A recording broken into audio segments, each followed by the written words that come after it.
Bafuboni to be upstanding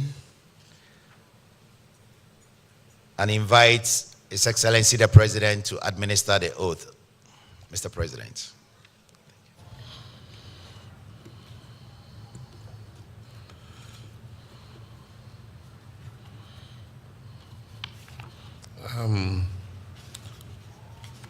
We're going to take 3 oaths, starting with the oath of allegiance, and then after that the official oath, and the last one will be the oath of secrecy. So we'll start with the oath of allegiance. And so when I say I, you say after me. I, do in the name of the Almighty God swear that I will bear true faith and allegiance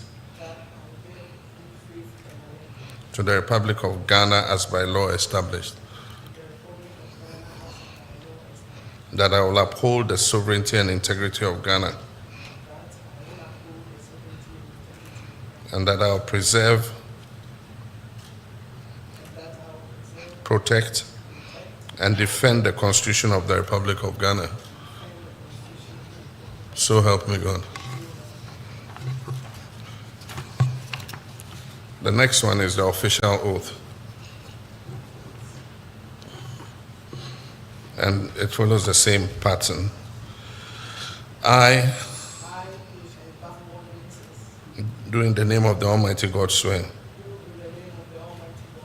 that I will at all times well and truly serve the Republic of Ghana in the office of Director General of Ghana Prison Service, and that I will uphold, preserve, protect, and defend the Constitution of the Republic of Ghana as by law established. So help me God. And then the final one is the oath of secrecy. And you'll say after me, I,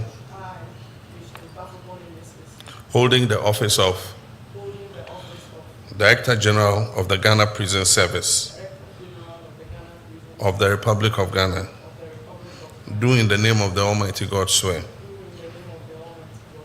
that I will not directly or indirectly communicate or reveal to any person any matter which shall be brought under my consideration or shall come to my knowledge in the discharge of my official duties, except as may be required for the discharge of my official duties, or as may be specially permitted by law. So help me God. Congratulations. Thank you very much, Mr. President. Thank you. Yes, we've got into the presentation of instruments of appointment to the Director General of the Ghana Prison Service. May I invite Madam Director General, please proceed to HE the President.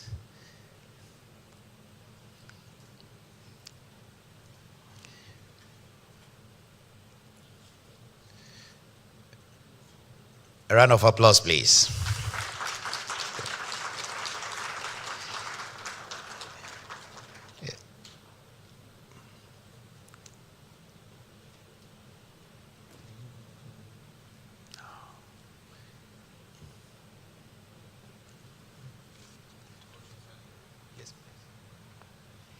We invite you to sign the oath book, please. Thank you.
Congratulations. A round of applause, please. I would now invite HE, the President, to sign the oath book, please. Yes.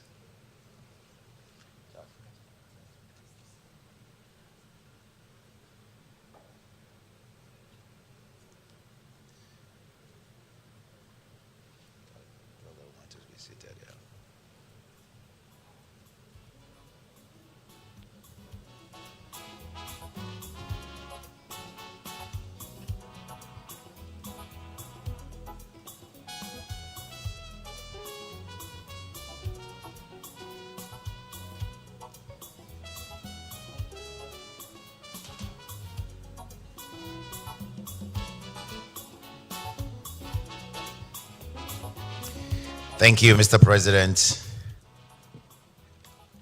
May I now invite His Excellency the President to make his remarks, please. A round of applause.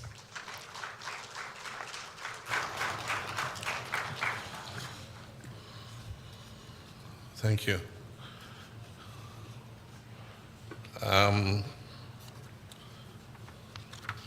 Before I make my remarks, I have the honor and privilege of announcing the appointment of Daniela Mausi Ontosapo as Chief Fire Officer.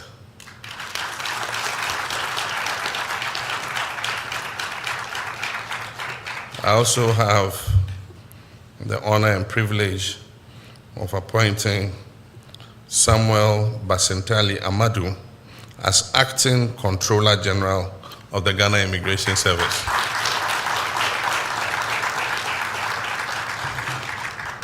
Now, let me just explain a bit. The prison service is captured in the Constitution, and the procedure is clear on the appointment in consultation with the Council of State and the President presenting the instrument of office. The fire service and the immigration are a bit different. They are supposed to be appointed in consultation with their governing councils. And so the President can appoint them as acting, and when the governing councils are established, they will approve that appointment. And after that, we can present them with their instruments of office and officially swear them in. So congratulations to all the same, you're acting, and we'll call you both here again and officially swear you in like we've done to the Director General of the Prison Service. So Your Excellency the Vice President, the Chief of Staff, senior staff of the Presidency, Honorable Ministers of State, members of the Council of State, distinguished members of the security services, senior officers of the Ghana Prison Services, senior officers of the Ghana Immigration Service, and senior officers of the Ghana National Fire Service, friends of the media, ladies and gentlemen.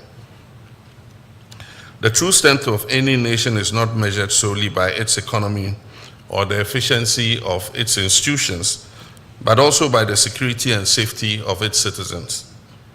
A just and orderly society thrives when its security agencies function with excellence, fairness, and a commitment to both enforcement and reform. Indeed, strong economies and functional institutions are themselves dependent on safety and security. Today, we recognize the vital roles of the Ghana Prison Service, the Ghana Immigration Service, and the Ghana National Fire Service.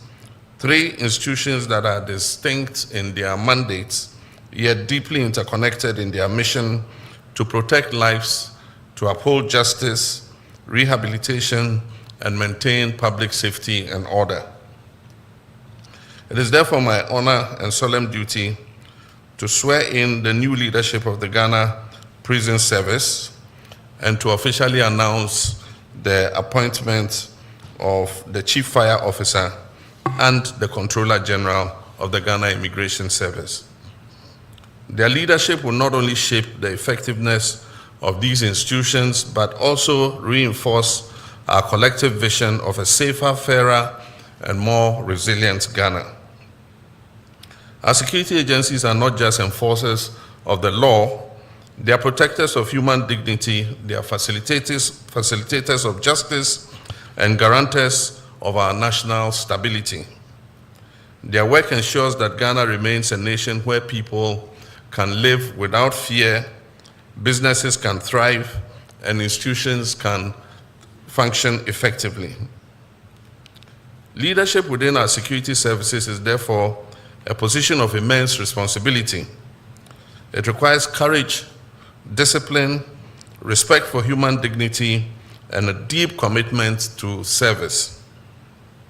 Those entrusted with this duty must ensure that our institutions do not only enforce the laws, but also embody fairness, professionalism, and integrity.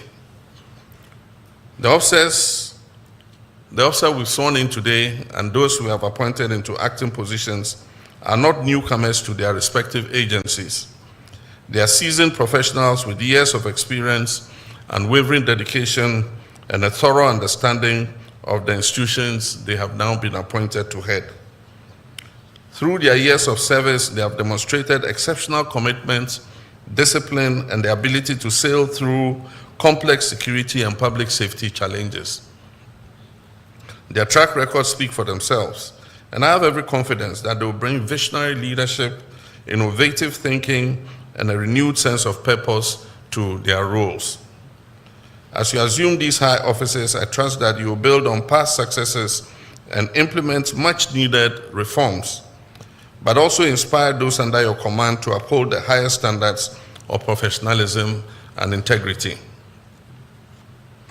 In recent years, there's been a concerning rise in fire incidents nationwide.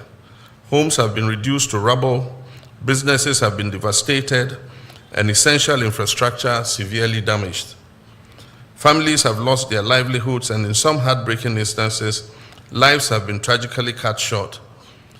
These fires not only inflict significant personal and economic suffering, but also place immense pressure on our emergency response systems. Last year alone, 6,436 fire incidents were recorded, underscoring the urgent need for a fire service that is well-equipped, proactive, and responsive.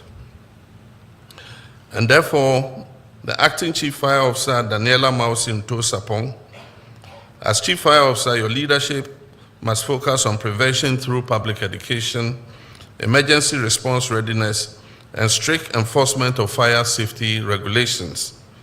Fire audits must be effective and safety laws enforced without compromise. You have my full assurance that this administration will provide every necessary resource to ensure that the Ghana Fire Service is well equipped to protect lives and property. As indicated,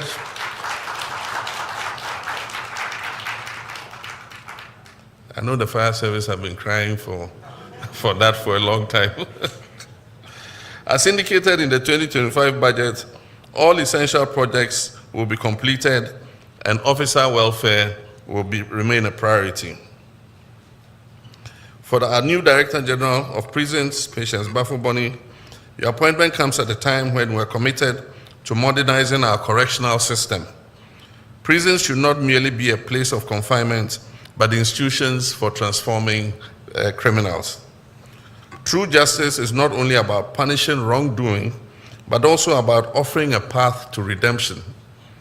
That is why the introduction of the prison service parole regulations, which will soon be laid before Parliament, marks a bold step in ensuring that individuals who have demonstrated genuine rehabilitation are given a second chance to reintegrate into society as responsible citizens. To further reduce deviance, rehabilitation programs must be strengthened with expanded education, skills training, and counseling to equip inmates with the tools to rebuild their lives when they come back into society. Overcrowding remains a major challenge in our prison service, and my administration will intensify efforts to implement alternative sentencing methods to ease the pressure on our prison facilities. At the same time, the prison service must embrace modernization with digital record keeping and enhance security measures to ensure effective management. The responsibility falls on you, Mrs. Bafoboni, to lead the charge in transforming our prisons into true centers of reformation, not just centers of incarceration. You have my full support in this mission.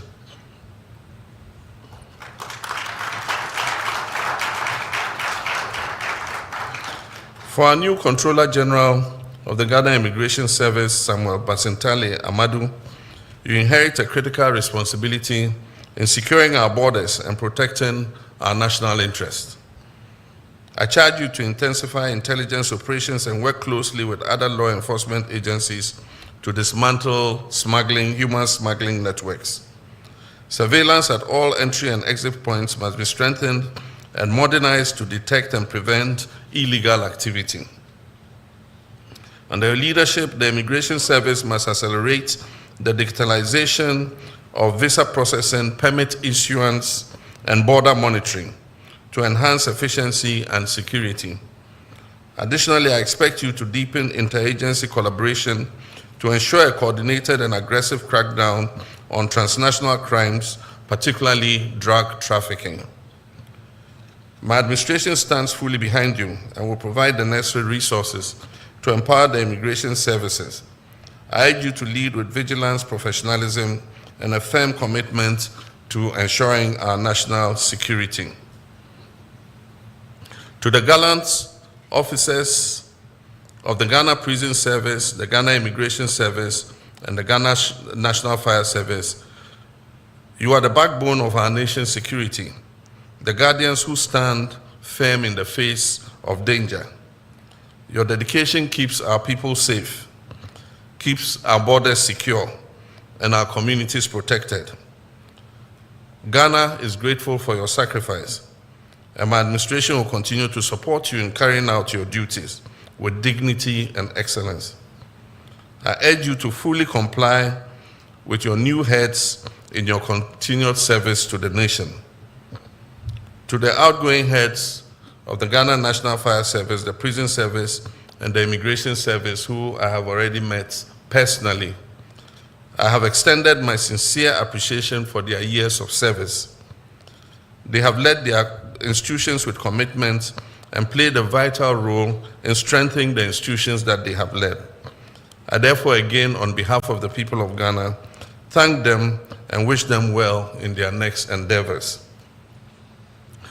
To you who have just taken up the mantle, the task ahead is great, but so is the opportunity to lead with integrity and purpose. Uphold the law, inspire your officers, and work tirelessly to strengthen the institutions that you now command. Ghana counts on you, and you have my full support in this mission. May your leadership bring progress, may your service bring honor, and may God bless our security services and our beloved nation, Ghana. I thank you for your kind attention.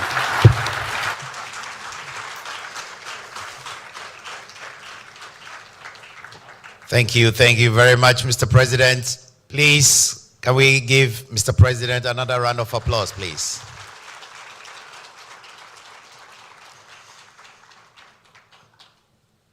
May I now invite Madam Director General of the Ghana Prison Service, in the person of Mrs. Patience Bafuboni, to give us a brief remark.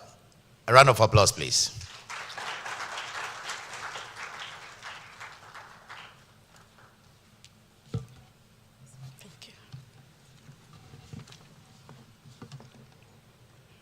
Your Excellency, the President of the Republic of Ghana,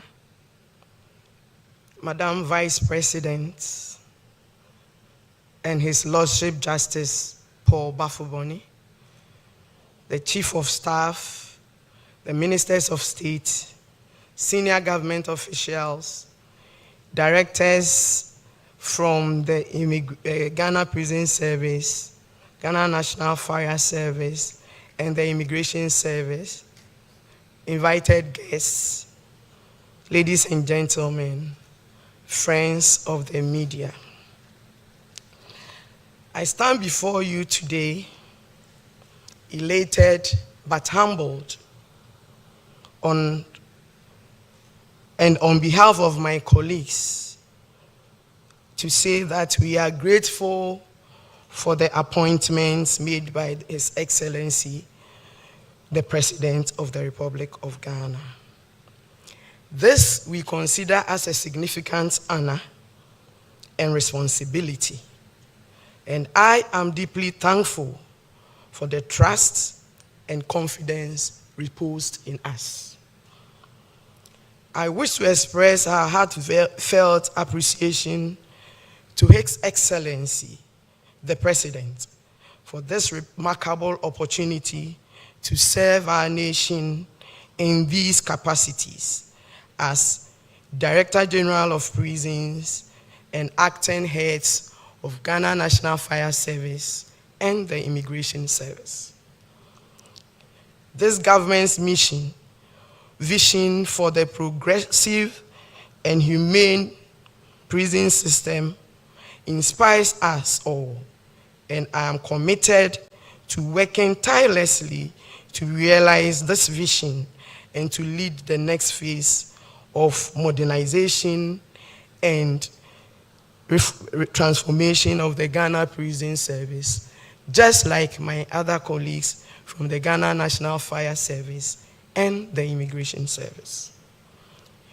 Your Excellency, we bring to this road decades of experiences spanning different roles from the very bottom of the hierarchy as operational, prisons, Ghana National Service, and immigration officers, all the way into the management, and so have followed the evolvement of the strategic directions of the services we all lead or act as heads. These experiences makes us fully aware of the efforts that have been invested so far to enable the services attain world-class standards in our service delivery. And especially for us in the Ghana Prison Service, we are also very much aware of the unique challenges facing correctional services in our part of the world, and your exceptional passion for the forgotten behind bars. In 2011, your government increased the inmate feeding rate to the current 1 cedi 80 pesos. And you also are on record for being the first and only sitting president who took time off your busy schedule to visit the prisoners at the Insawam medium security place. And sir, on this august occasion, I bring you greetings from the inmates all over the country. And they are hopeful that with the initial experience and the vision of the government today, every promise mentioned here will surely come true. And on that score, we applaud you. Your Excellency, the security agencies whose heads are before you today are what we have described as orphaned institutions. And we are orphaned because whenever it comes to the distribution of the national party, it looks like it comes to us when everything is almost finished in the party. And on this special occasion, we believe in the assurance that you have given us. For us in the Ghana Prison Service, we are here to lend our support to the government and also assure the government that in addition to modernization and reformation, we want to place agric as our priority.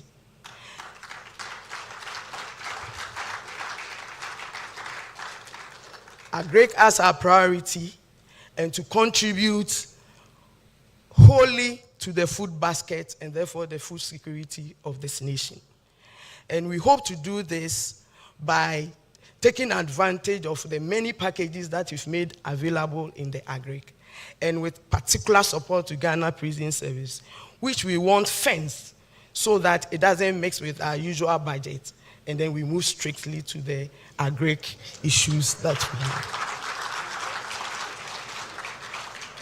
Your Excellency, we are also here to assure you that beyond our mandate of keeping the inmates, we are ready to convert all the skills and services we provide into commercial ventures to make us relevant in the fiscal space of this country. A year by this time, we assure you that we will not only be producing food to support ourselves, but also be contributing realistically to the budgetary allocations that we need to support the nation.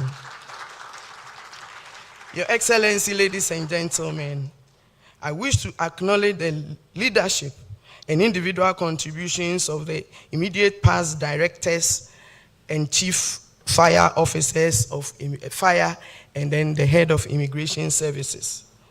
Your efforts have set the service on the path of transformation, and we assure you of our commitment to build on your legacies and make the services better.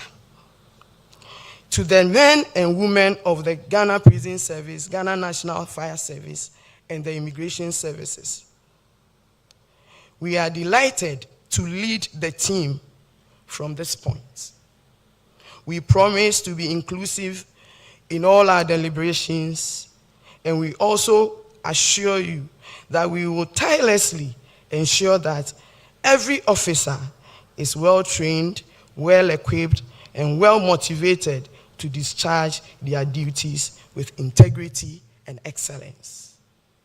Mr. President, Your Excellency, we will continue to prioritize the welfare of every officer. As the saying goes, a motivated officer is an effective officer. I am therefore counting on your dedication to duty, professionalism, and commitment to our core values, and to ensure that we deliver excellently in all three services. To our families and associates, we appreciate your support over the years. To our dear children and other relatives who are here before us, we acknowledge the sacrifices you have made over the course of our career. And to our spouses, and especially my spouse, Justice Paul Bafoboni, I say that I really appreciate all the support you have given me over the years. And so is the case of our other sister and brother. Your Excellency, we are deeply honored to take these appointments and appreciate the opportunity. We look forward to working with all stakeholders to create the systems that you wish to see under your tenure. Mr. President, we also want to finally assure you that we will deliver to the best of our abilities. Thank you very much for the time.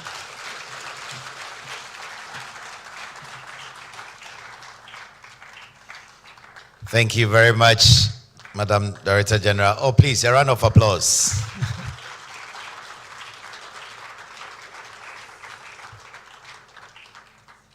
Thank you, Madam, for appreciating all of us here in gathered. May I now invite Madam Director General to be joined by her immediate family to take a photograph with His Excellency the President and Madam Vice President, please.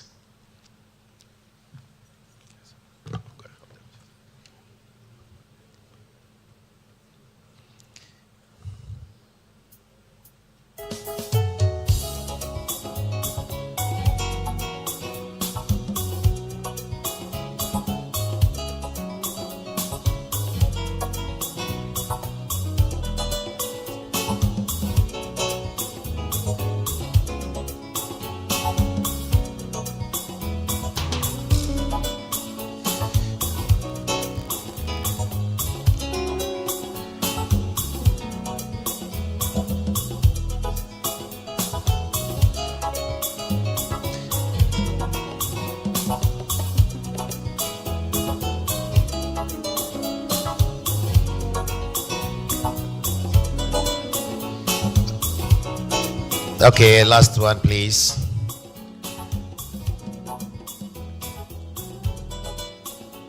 Thank you very much. Please take your seats.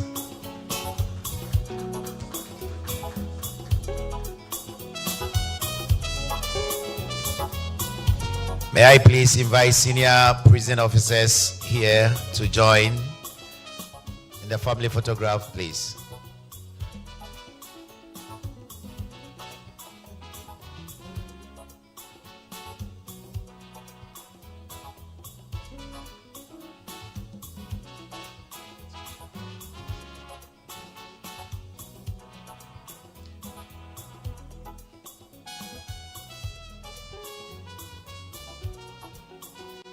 Hello. No.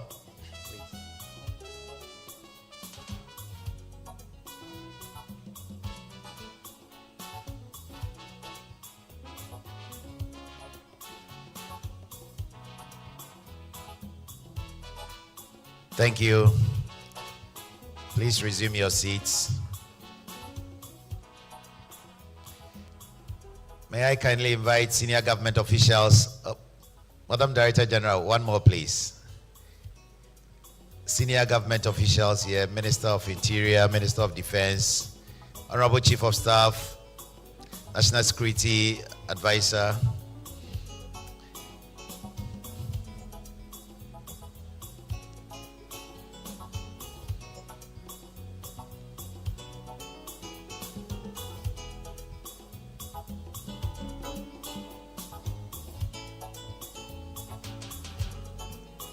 Thank you. We'll invite the Chief Fire Officer Designate, Madam Daniela Mausi Into Sapon, to take a photograph with Mr. President and the Vice President.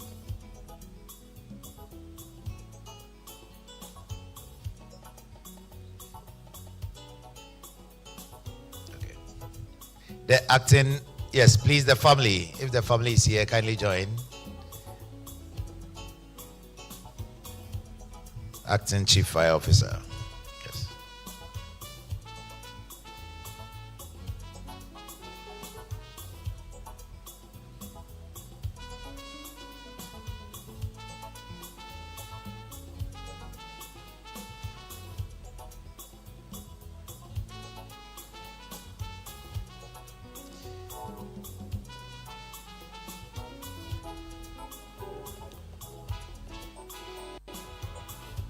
Thank you. Senior official from the National Fire Service, please.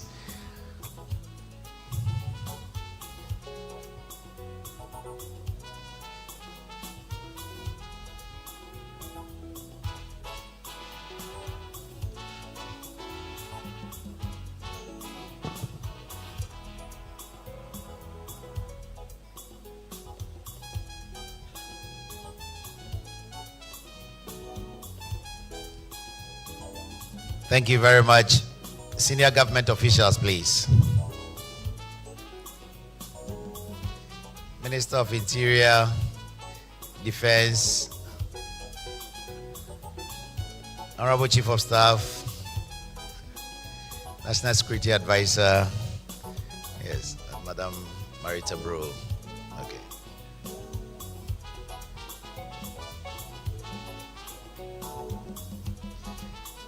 Thank you very much. Now is the turn of the Acting Controller General of the Ghana Immigration Service in the person of Mr. Samuel Basanteli Amadou. The family should kindly get ready.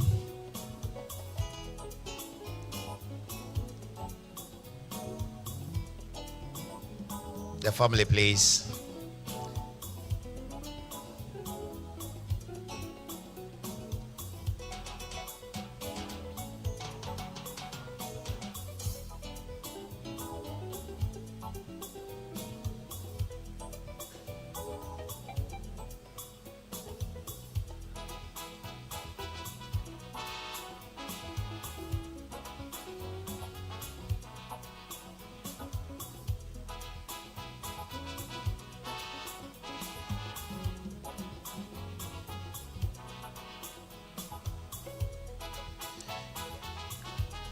Thank you very much.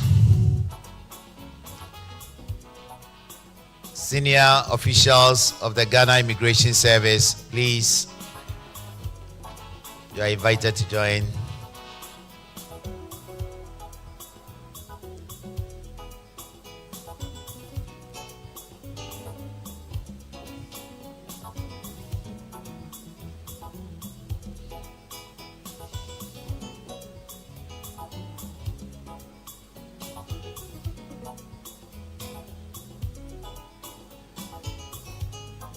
Thank you very much.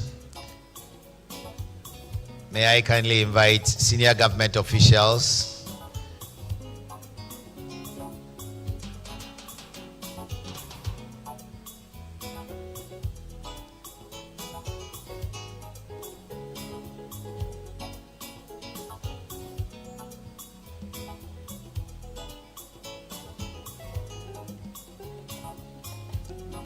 Thank you very much. Mr. President, Madam Vice President, you may kindly take your seat. Thank you very much. A round of applause, please, for His Excellency the President and Vice President. We're just about wrapping up the program, so I want to thank you very much for your time. May I kindly invite all of us to be upstanding for the national anthem, please.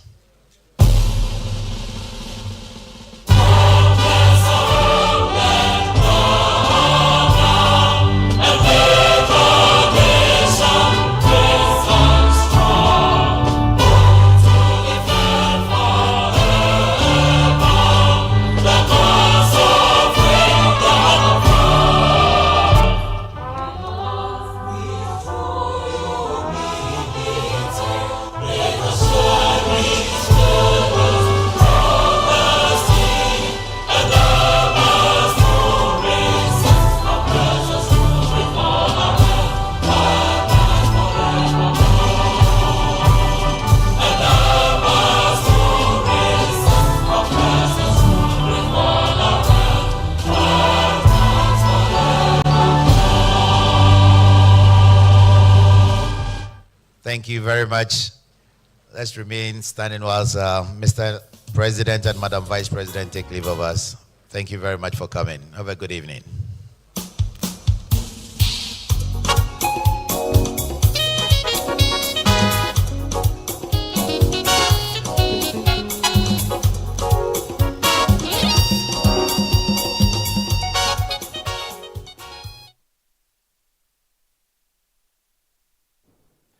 Hello again, you're welcome back from the Jubilee House. You just witnessed the President swearing in the new Director General of the Ghana Prison Service, Patience Bafu Bonim. The President also announced the appointment of Daniel Amausi Into Sapon as the new Acting Chief Fire Officer and Samuel Basintali Amadou also in acting position as the Acting Controller General of the Ghana Immigration Service. Mind you, these two have not been giving their instruments of appointments because they would have to be approved by their governing councils before the President will officially swear them in and hand them their instruments of appointment. So in the meantime, the Chief Fire Officer will be acting and the Controller General of the Immigration Service will also be acting. So three new heads of the various security agencies for Ghana Prison Service, for the Fire Service, and also the Ghana Immigration Service. Last week, the President also swore into office a new Inspector General of Police, Christian Tete Yohonu. I'm Charles Osukumi. Keep staying with us here on Channel 1 TV.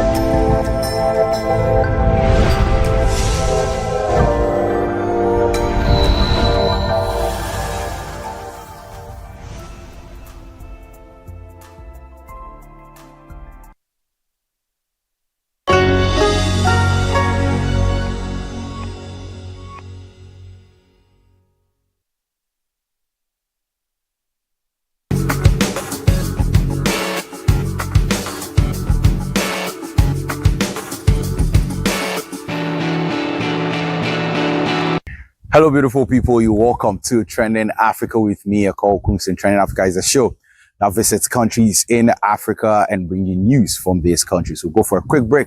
When we return, we get to visit some countries and bring you news from these countries. Stay and stay, don't go anywhere.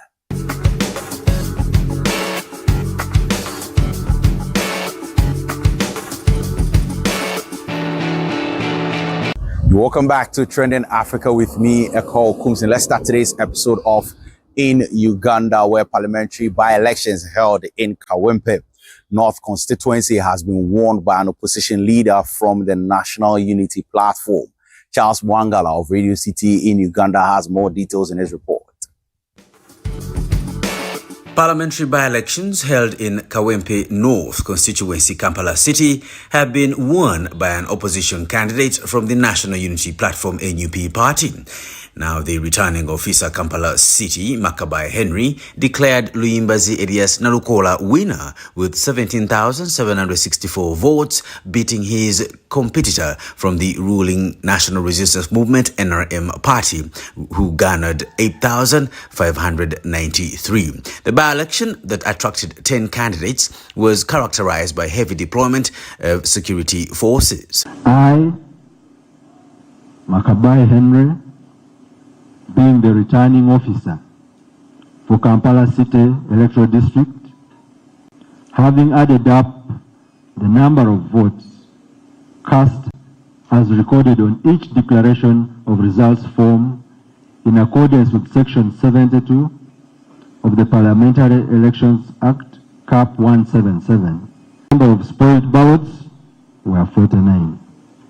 Accordingly, as returning officer for Kampala City Electoral District, and in accordance with Section 77, subsection 1 of the Parliamentary Elections Act, Cap 177, I declare Luyimbazi Elias Nalukola, who has obtained the largest number of votes, to be the elected candidate for Kawempe Division North Constituency, Kampala City. Reporting for Radio City 97 FM in Kampala, Uganda, I'm Charles Mwangala.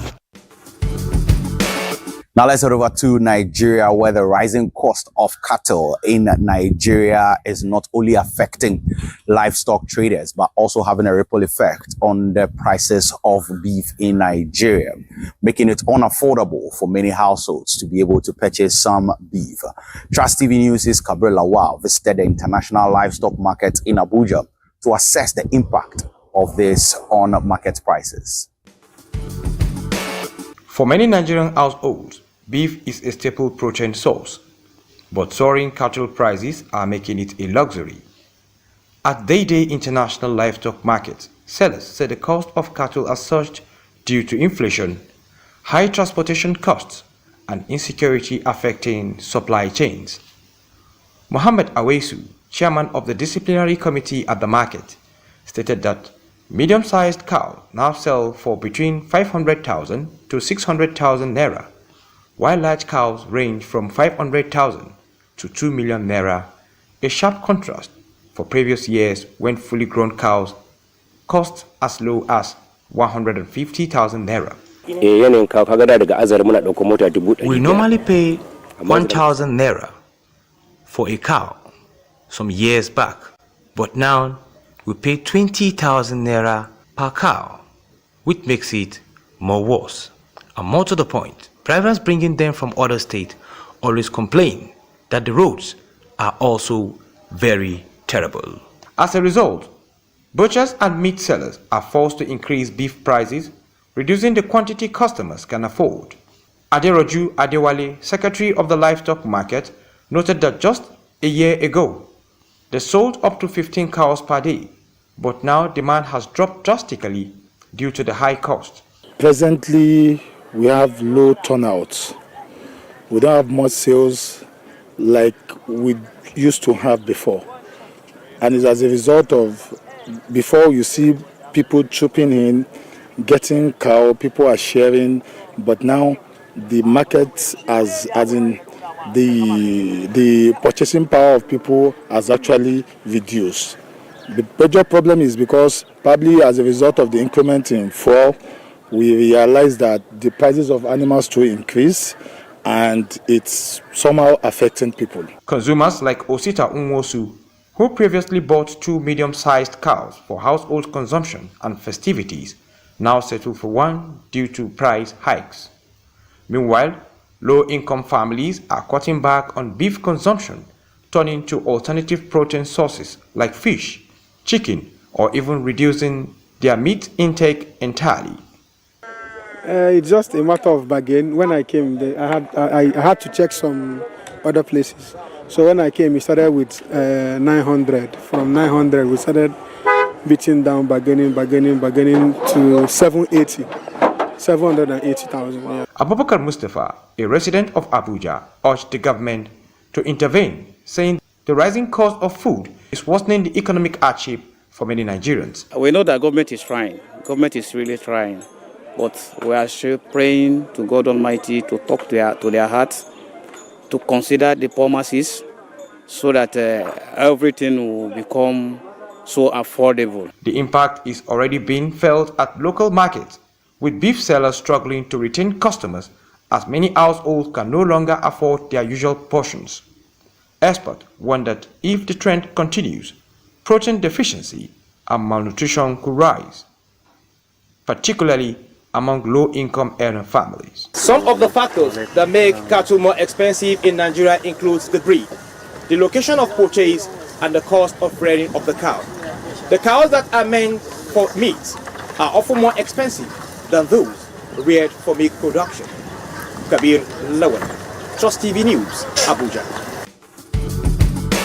Now, still in Nigeria, as part of the renewed hope agenda by President Bola Tinubu, especially in the Nigerian health sector, several initiatives have been introduced in the health sector. One of them being the approved subsidy for kidney dialysis. The subsidy is a reduction of fees from 50,000 naira to 12,000 naira for dialysis sessions in all government hospitals. Victoria Tokolo of Trust TV News engaged with some medical practitioners from the Lagos University Teaching Hospital and filed this report.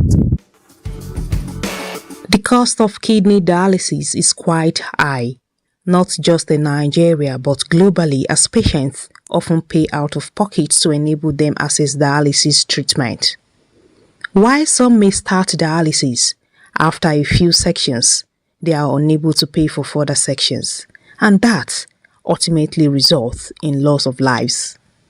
However, medical professionals at the Lagos University Teaching Hospital Luth, Idiaraba, says President Tinubu's intervention on kidney dialysis will significantly reduce the cost of dialysis and increase the proportion of patients with kidney failure who are unable to access dialysis and access it for a longer period of time. Quite a large number of Nigerians have kidney disease that require dialysis, and majorly two diseases actually are associated with the kidney disease, hypertension, diabetes, and quite many Nigerians are suffering from it. For those who are diagnosed, they need to do dialysis, pending many of them, pending time that they need to do for those who can afford the transplant. And of course, they need to do it so often that quite a large number of them are not able to afford it. And quite a large number are from those socioeconomic background and also middle class. So this initiative is it's on the spot, and I believe that it is what is required at this particular point in time. Kidney disease, the more common form is what we refer to as chronic kidney disease. That's one that leads to kidney failure in the long term if untreated. The most common causes are complications of infections. We call them glomerulonephritis, hypertension, and diabetes. Okay, but increasingly as people are getting older, we are seeing people who are developing kidney disease as a result of prostate problems. We are also seeing a lot of people with HIV infection who are coming up with.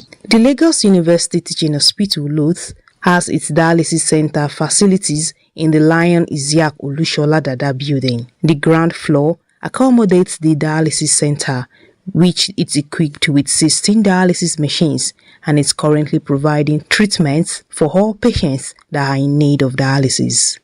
Baba Wale further speaks on the importance of raising awareness for kidney disease, as early detection will significantly reduce the burden of individuals who have kidney disease. People who don't have any illness, we want them to remain healthy. We know that the commonest causes are things like hypertension and diabetes. We know that by adopting healthy lifestyle, exercise, weight reduction, eating a lot of fruits and vegetables, avoiding refined sugar, you can reduce the chances that you will develop hypertension and diabetes. Once you reduce that risk, you reduce the risk of having kidney disease from those conditions. As part of preventing kidney diseases, medical professionals lay much emphasis on the importance of prioritizing one's health and also being intentional about maintaining a healthy lifestyle. Now, traders of Kano State have been speaking on the impact of the Ramadan fast on their businesses, especially in this tough economic climate. Abdul Aziz of Trust TV News has more in this report. From the neighborhood tea seller to the mixed fruit vendors on the streets whose stores remain open late into the night and early hours of each day. The Ramadan period is a high for some small business owners and a low for others. 32-year-old Sunusi Abdul Hamid has been serving tea, noodles and eggs to customers during both Sahur and Iftar for several years. With the current economic challenges, he says patronage is lower than he's ever seen before. In the past, even outside you wouldn't find space because people bought a lot of fast food both for Sahur and for breaking their fast. But this year, at Sahur time in the morning, sometimes we wait without any customers. Our appeal to the government is that the prices of most of these commodities should be reduced so that it will be easier for us to do our business. I believe the prices of apples are fair, with one selling for 400 naira and another selling for 500 naira.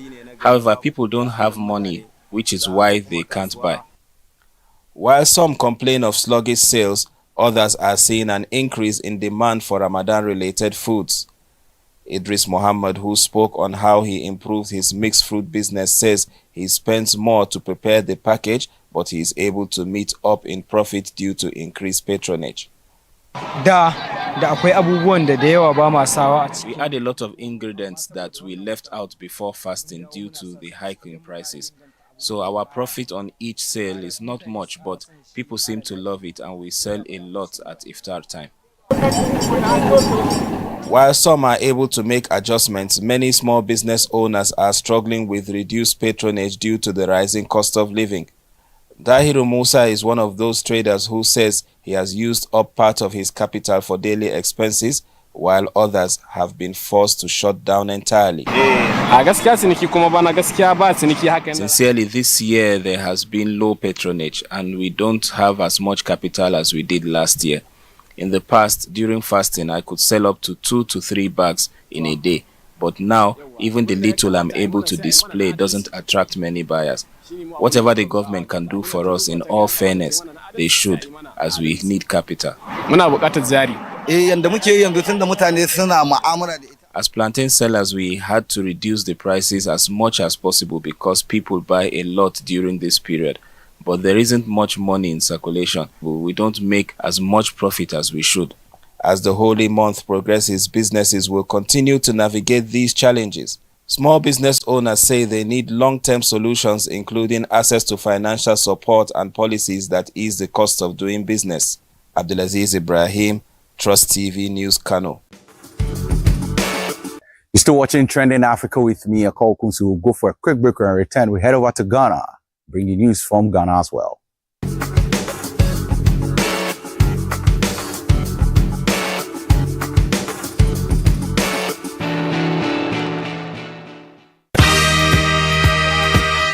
It's time for the Swesco 66th anniversary celebrations and alumni homecoming. The dates: Friday 21st of March 2025 through till Sunday the 23rd of March 2025. Now on Friday, At 10 a.m. at the school complex, How I Got There. At 1:30 p.m. at the forecourt of the school complex, Alumni Interhouses Gary Soakings Experience. At 6 p.m. on campus, Candlelight Procession. At 8 p.m. at the school complex, Alumni Roll Call and Welcomes Jam with the Kwampa Band. On Saturday at 8 a.m. at the Esther Hansen Grounds, speech and prize-giving ceremony. At 1 p.m. the commissioning of the new Masters Flats. At 1:45 p.m. at the school complex, Alumni All-Year Groups Lunch. At 7 p.m. at the school complex, Alumni Dance Party with Inchin Chin Band. Then on Sunday at 9 a.m., Thanksgiving service at the Esther Hansen Grounds.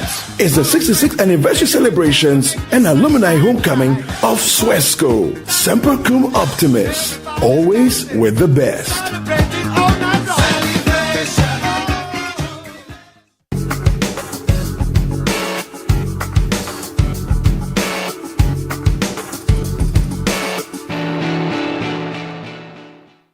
You're welcome back to Trending Africa with me, Akol Kumsi. Now let's head over to Ghana, where the President of the Republic of Ghana, President John Dramani Mahama, has promised to relay concerns raised by Mali, Niger, and Burkina Faso regarding their withdrawal from ECOWAS at the upcoming ECOWAS summit. Now, he made this statement when he visited Burkina Faso and held closed-door meetings with the military ruler of Burkina Faso, Captain Ibrahim Traore. There's more in this report from Channel One News.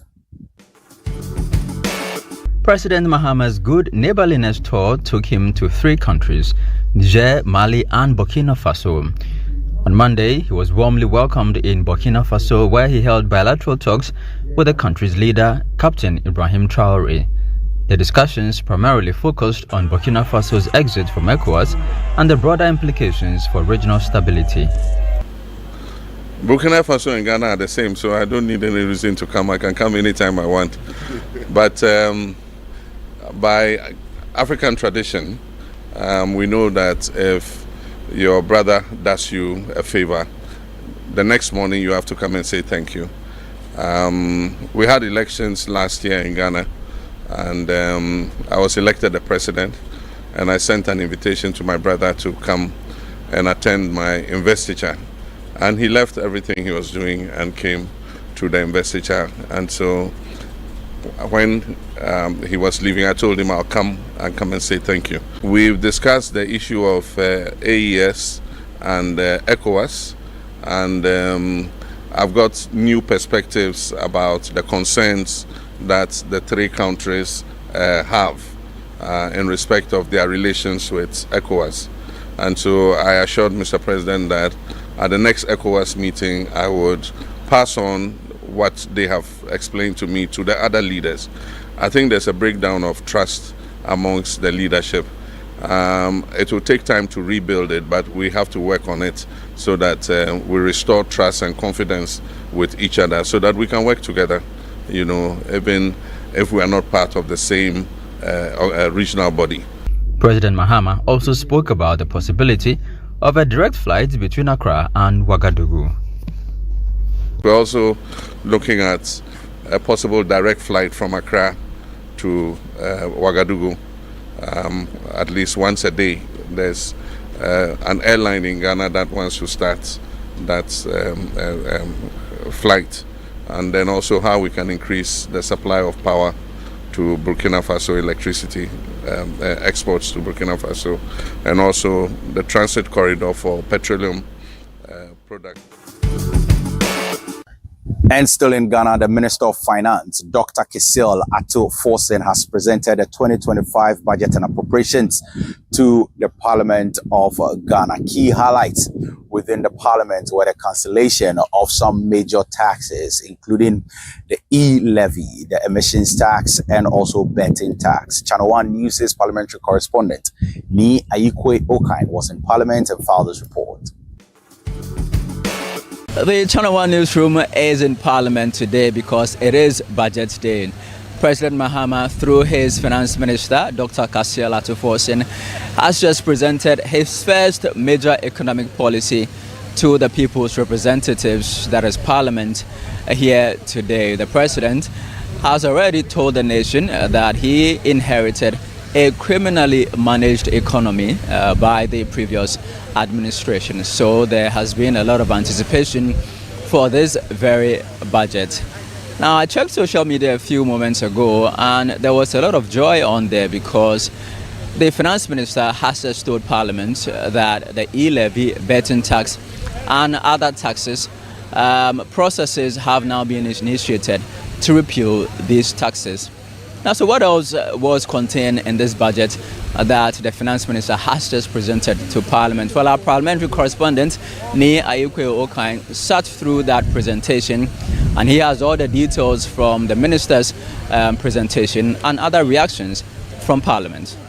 The Finance Minister, Dr. Kasia Latsoforsen, in presenting the 2025 budget of the John Dramani Mahama administration, revealed plans to cut down on wasteful expenditure by eliminating the One District, One Factory policy, the Ghana Cares and Youth Start programs initiated by the Akufo-Addo administration.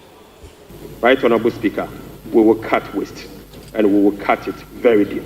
Mr. Speaker, the Youth Start, One District, One Factory. Mr. Speaker, we will reassign the function development authorities, such as Coastal Development Authority, the Northern Development Authority, the Middle Belt Development Authority, to the district assemblies. He also announced the abolishment of the electronic transfer levy, the betting tax, and emissions levy as part of government's revenue measures. We will abolish the 10% withholding tax on betting. We will abolish the electronic transfer levy, e-levy of 1%. We will abolish the emission levy, otherwise as in Wusie tax. We will abolish the VAT on motor vehicle insurance policy. Mr. Speaker, we will abolish the 1.5% withholding tax on unprocessed gold by small-scale miners. Mr. Speaker, to address the concerns from well-meaning Ghanaians on how we are going to close the revenue shortfalls as a result of the removal of the selected taxes, the answer is that we have stopped the bleeding. We are proposing to increase the growth and sustainability levy from 1% on gross production of mining companies to 3% to enable the nation to have its fair share of the windfall.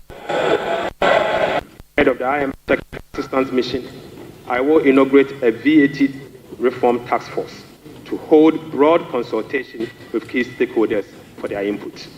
So, Speaker, the parameters for VAT reform will be to complete is for them to complete this year. So, Speaker, the parameters will include the following: 1, abolishing the COVID levy. Dr. Kasia Latsoforsen also announced some allocations to key policy initiatives and interventions of the government. We will provide a cedi equivalent of $279 million as a revolving for the Ghana Gold Board to be able to purchase, export at least 3 tons of gold per week from small-scale miners. Mr. Speaker, we have allocated 13.85 billion Ghana cedis. Big push project. Mr. Speaker, we have allocated 13.85 billion Ghana cedis for the Big Push program.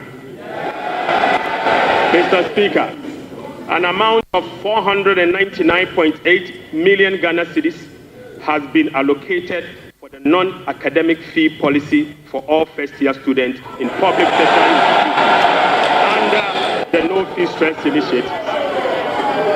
Mr. Speaker, we have allocated an amount of 292.4 million Ghana cedis to commence the distribution of free sanitary pads to female students in primary and secondary schools. Mr. Speaker, we have allocated again an amount of 242.5 million Ghana cedis to support the victim of Akosombo Dam spillage. Right, Honorable Speaker, we have also allocated an amount of 200 million Ghana cedis to support the victim of tidal wave disaster that recently displaced residents of the residents in certain parts of Cape South constituency. This year, the budget for free senior secondary school education program is 3.5 billion Ghana cedis. By uncapping the GET fund, we will be making available an additional 4.1 billion Ghana cedis specifically for financing free secondary education programs and other related expenditures. The finance minister also estimated the government's total appropriation for the year 2025 at 290 billion Ghana cedis. So, Speaker, total expenditure on commitment basis for 2025 has been programmed at 269.1 billion, representing 20.7% of GDP, down from 279.2 billion, which is 26% of GDP in the year 2024. Primary expenditure on commitment basis is projected at 204.7 billion Ghana cedis, representing 15.8% of GDP, which is a significant decline from 232.4 billion, representing 21.7% of GDP in the year 2024. Speaker, based on the resource allocation from 2025 fiscal year, the total appropriations the year ending 31st December 2025 is 90,971,212,435 billion Ghana cedis. Whereas the Minority Caucus deems the presentation as an Azan budget, the majority believes that the government is delivering on its promises. Mr. Speaker, it is clear that all the jobs they promised the youth of this country was merely an Azan promise. Mr. Speaker, there is no inspiration from this budget. There is no hope in this budget. The repetition of the social intervention programs. This clearly is a budget of a government and a party that keeps its promises. Almost every promise that was made by John Dramani Mahama is being fulfilled in less than 120 days. This budget is a budget for Makola women. This budget is a budget for assemblymen. This budget is a budget for girls. Well, the government is optimistic that the 2025 budget would be a foundation for a resilient and equitable society. For Channel 1 News from Parliament, Ni Ayukwe Okai. And the President of the Republic of Ghana, President John Dramani Mahama, has set up an anti-flood task force chaired by the Deputy Chief of Staff in charge of operations, Stanislav Dogbe, to address the perennial flooding in their country. The team embarked on a field activity assuring of ways and measures to curb this menace. Presidential correspondent for Channel 1 News, Akosia Otri, filed this report. The task force embarked on an aerial recce to assess flood-prone areas to gather essential data to prevent future flooding as part of its field activities. So these are low-lying areas along the coast that are particularly prone to flooding, some due to their proximity to the sea level, and for others like drainage systems being the cause, and also sanitation. And that is why the task force has embarked on this recce to assess the challenges. The government stated that stricter actions would be implemented and announced that the local government, along with the Ghana Armed Forces, would begin desilting drains with immediate effect. There's been a task force that has started working And today we decided to go on an aerial tour so that the military and the hydrology department of the Ministry of Water Resources, Works and Housing can show us the various channels and then where we have problems with drains that are silted that we need to work on. Our job is cut out, is to find out where we have challenges, where do we have drains that are choked that we need to desilt, and then where we have channels where the rainwater flows into the sea where there are problems. We can see what engineering and mechanical solutions we can find to it. So from the air, yes, we saw the problem, but we need to go there and then work with the Ministry of Water Resources, Ministry of Local Government, and then the 48th Engineers Regiment to begin the process of desilting, the drains that have to be desilted. Brigadier General Richard Kinney, commander of the Engineer Brigade of the Ghana Armed Forces, attributed long-standing flooding in the capital to indiscipline on the part of residents. I think the first problem that we saw was at Sakumoto, where we have two culverts, 3-in-1 round culverts and then 2-in-1. And if you realize they are so small, they cannot contain enough volume of water out into the sea. And if you looked at it well, it was up high. And then the sea was rather pushing water back into the lagoon. That problem will have to be fixed. Now back to Weja. The Weja area is more of indiscipline. People building within low-lying areas who have this problem all the time because one, anytime the Weja Dam is open, we'll have that problem. Anytime it rains, we'll have the same problem. So the only thing is that the city authorities will have to prevent people from building in the low-lying areas. Local government minister assured that the recce will be extended to other regions. Clearly, we have to extend it to other regions because everything starts from Accra. And if you look at the number of areas that were given to the committee, it cut across all regional centers. But I have to give ministerial directive. We work as a team. This is just an area view that we had. Whatever information, whatever decisions will have to be taken must be replicated in all the other regions. Efforts have been put in by various administrations to help curb the issue of perennial flooding, but this new administration says the new strategies would be put in place to curb the issue once and for all. Even though timelines have not been given, the task force has just been constituted and they have given indications that roadmaps would be laid down as to how this will be achieved. Reporting for Channel 1 News, Akosi Hotri. And that'll be it for today's episode of Trending Africa with me, Ekol Kumsi. Make a date with me next week as I bring you another informative episode. See you.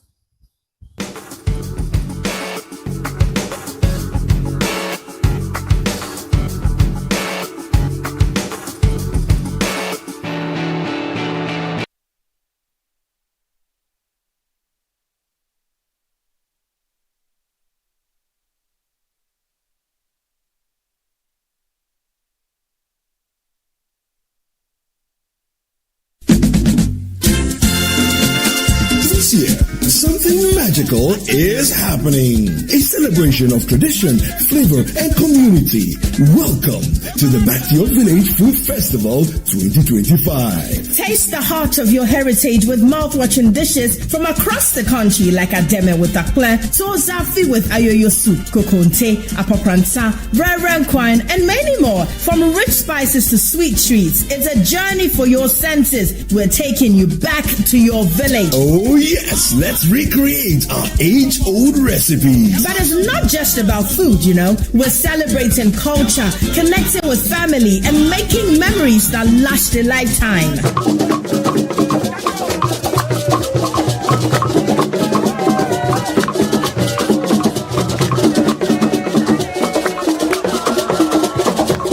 This March, let's come together together and discover the flavors that make us who we are. The date is 29th and 30th of March 2025. The venue, Accra Metropolitan Assembly, and the time is 10 a.m. through till 6 p.m. each day. The Back to Your Village Food Festival 2025, where food, fun, and tradition meet.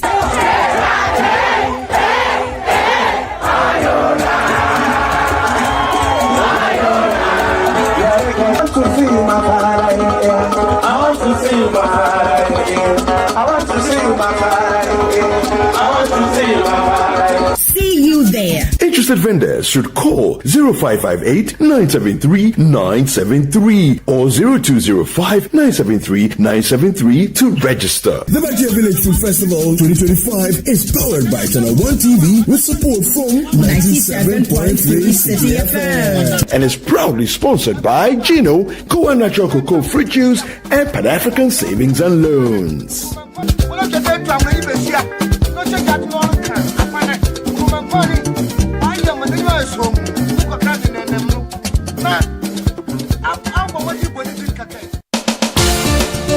Where politics meets power, where the tough questions are asked, welcome to Face to Face. Every Tuesday at 9 p.m., join Umaru Sanda Amadou as he takes you face to face with the key players shaping the future of our nation. I lost over $10 million at the trade fair. You had a fight with the management of trade fair? I don't have a fight with them. I just deplore the way they went about what they did. Let's talk about the chief prosecutor of the state at the time that you were being prosecuted, Godfrey Yebo Adame, the Attorney General. Yes. I think he was directed to jail us. By who? By the system. Boko has been a failure for your government, though. Can't be a failure. You have not solved it. No, you are not praising them, the previous government for solving Yendi, which was even a more difficult case. It's quite obvious that from these votes, the people felt that let's just let you go. So they were disappointed in us. You are essentially the worst government in the Fourth Republic. I don't know how you are doing that. If you based on the indicators. Yes, based on the number of people who refuse to come and vote for you. If that is your analysis, then why not? No filter, no boundaries, just the truth behind the headlines. Deep, bold, and unflinching. Face to Face with Umaru Sanda Amadou airs on Tuesdays at 9 p.m. only on Channel 1 TV, where politics gets real. It's time for the Swesco 66th anniversary celebrations and alumni homecoming. The dates, Friday 21st of March 2025 through till Sunday the 23rd of March 2025. Now on Friday at 10 a.m. at the school complex, How I Got There. At 1:30 p.m. at the forecourt of the school complex, alumni Interhouses Gary Soakings Experience. At 6 p.m. on campus, candlelight procession. At 8 p.m. at the school complex, alumni roll call and welcomes jam with the Kwampa Band. On Saturday at 8 a.m. at the Esther Hansen grounds, speech and prize giving ceremony. At 1 p.m. the commissioning of the new Masters Flats. At 1:45 p.m. at the school complex, alumni all-year groups lunch. At 7 p.m. at the school complex, alumni dance party with Inchin Chin Band. Then on Sunday at 9 a.m., Thanksgiving service at the Esther Hansen grounds. It's the 66th anniversary celebrations and alumni homecoming of Swesco. Semper Cum Optimus, always with the best.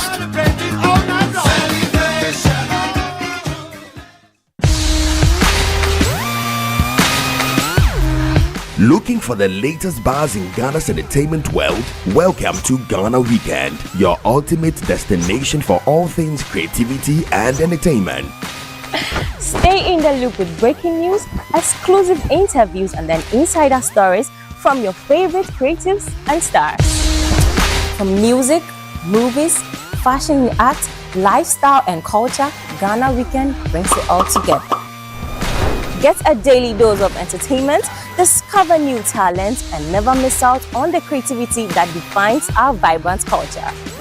Stay connected with us across all platforms. Follow us on Instagram with the handle Ghana Weekend, on X Ghana Weekend, on TikTok Ghana Weekend, at Ghana Weekend TV on YouTube for the latest in entertainment, travel, and everything Ghana. Don't miss out. Join the Ghana Weekend family today. Ghana Weekend, where entertainment meets creativity. Visit GhanaWeekend.com now.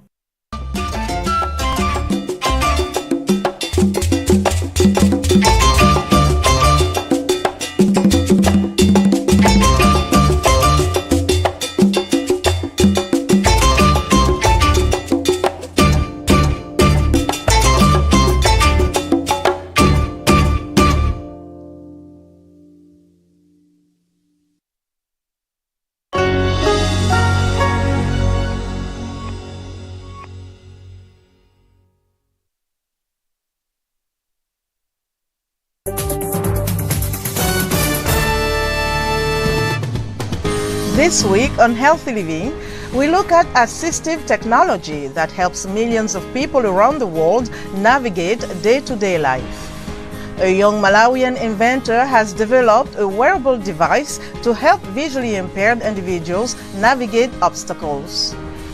An expert discusses the positive impact assistive devices have on people with disabilities and how to make them more accessible in Africa. Plus, teachers are adapting toys to fit the needs of disabled students. We'll have these stories and more in this edition of Healthy Living.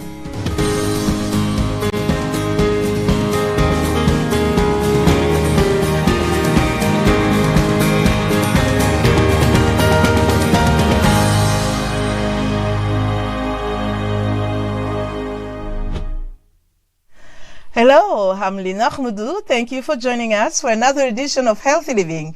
Assistive technologies are devices, software, or equipment that help people perform basic day-to-day functions. They include wheelchairs, vision improvement glasses, hearing aids, prostheses, and digital devices. According to the World Health Organization, 2.5 billion people today need at least one form of assistive technology. Yet only 10% of them in low-income countries have access to them. Mobility of individuals with visual impairment is challenging in a number of African countries. A young man in Malawi aims to tackle this challenge. Chimwemwe Padata has the story. At the age of 24, Hudson Mwangariga is working at improving mobility for visually impaired individuals. He has invented what he calls an obstacle avoidance device. The gadget, worn like glasses, alerts users of an upcoming obstacle. This gadget, it's a wearable similar to glasses, which means the user, when he or she get closer to the obstacle, the buzzer or the tone ring alert the user that is getting closer to an obstacle. It is addressing the challenge of those individuals who are visually impaired, so that they can do things on their own. Actually, in other way, I can say independent without relying on somebody else to escort them or to do certain tasks.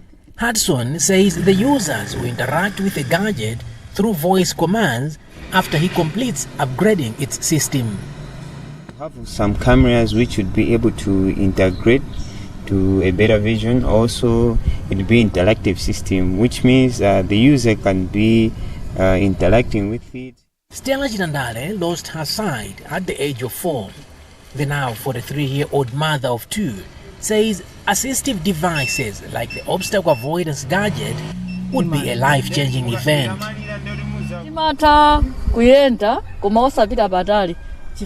We cannot walk a long distance on our own because of the mobility challenge.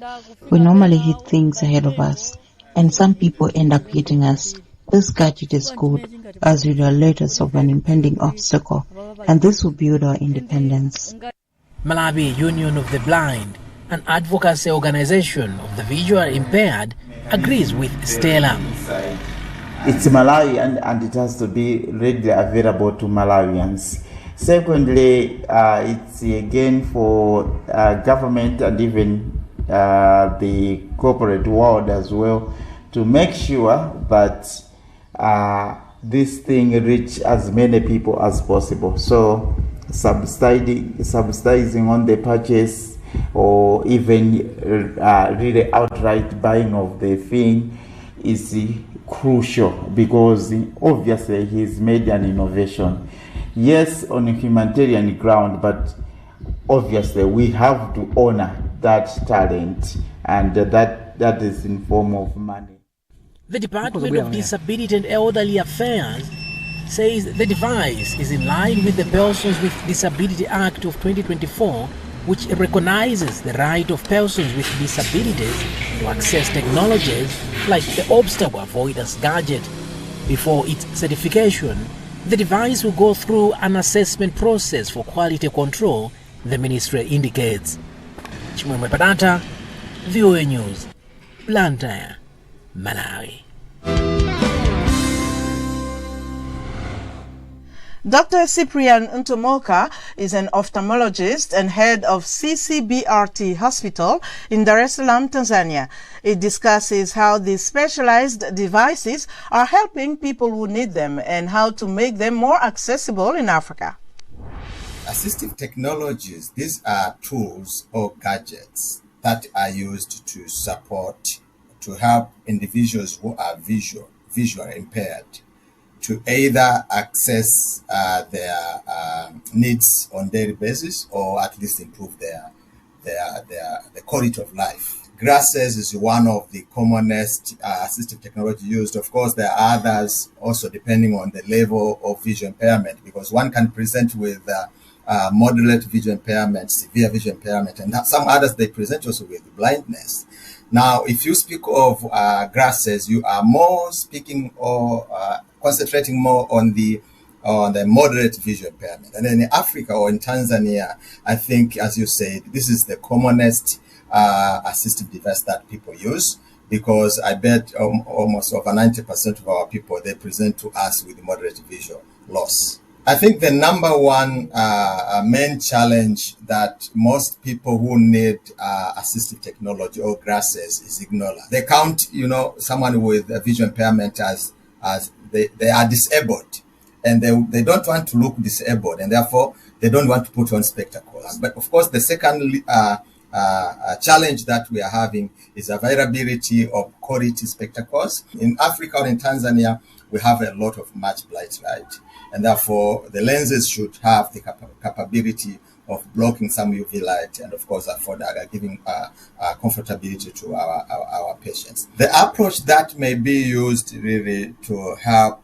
the assistive technology be affordable or accessible to most of our people is to have a community centers or community organization that we do like community we contribute like a basket fund, or somehow like religious groups or some community groups. They collect some monies from the villages, and then that money is used to subsidize for spectacles, education to the community, so that they understand the importance of using assistive devices, especially spectacles for our common people. That would start. That would be the beginning. But the second would be, as we said, affordability. If we can get spectacles, more also for frames that are cheaper frames, in which most of the common village people they can afford, then that will, even after education, that will push more people to see, like,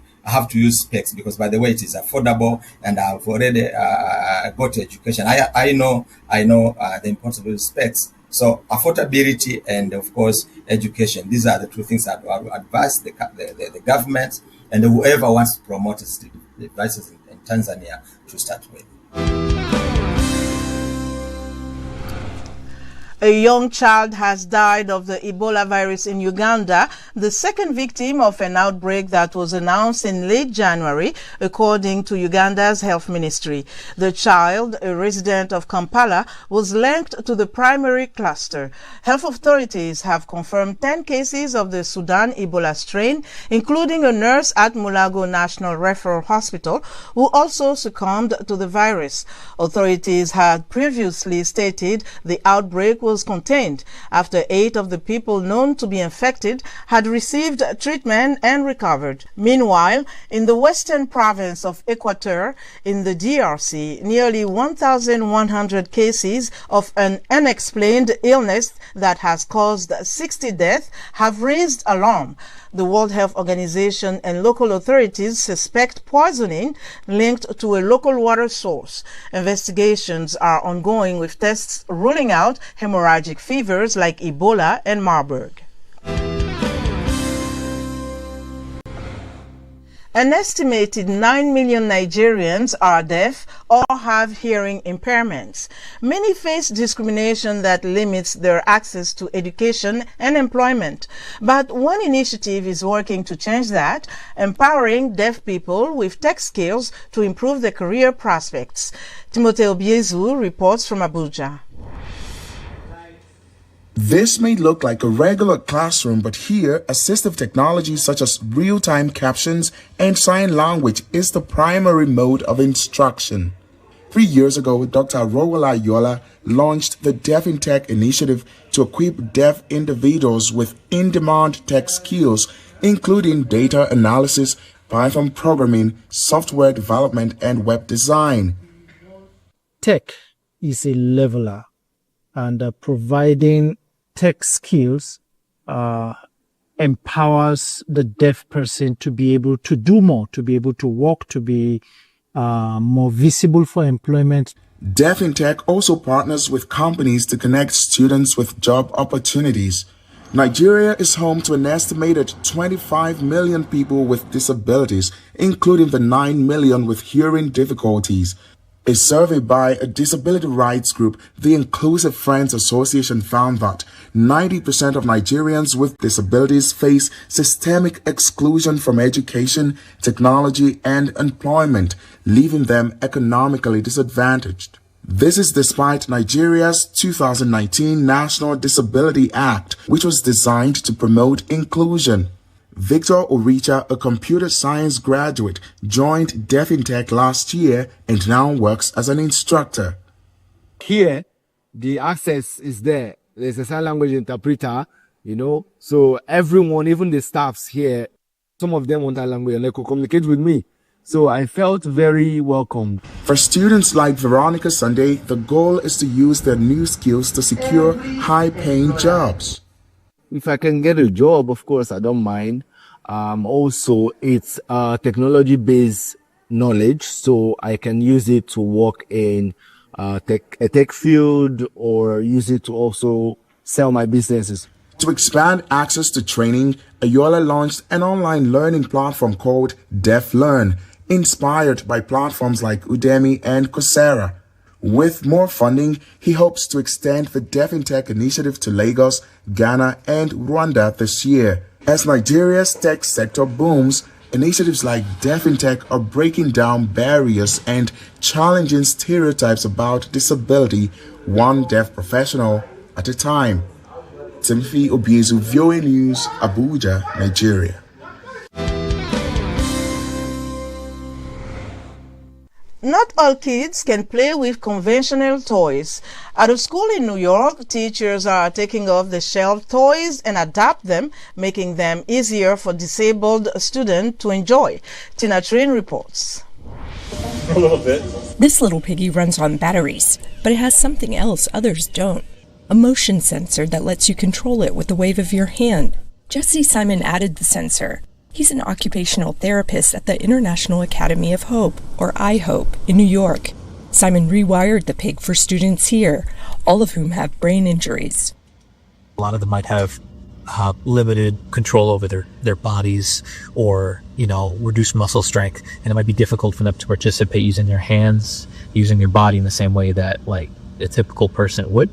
The pig's tiny on-off switch is hard to access, but it can be connected to a ready-made button or sensor that's easier to use. Anything that has a circuit that we can interrupt, that's what we call an interrupter, is you put it in between where the battery connects with the terminal, and that way you close the circuit when you hit the switch, which allows the circuit to flow through. Assistive technologies like this are a game changer for kids with neurological and physical disabilities.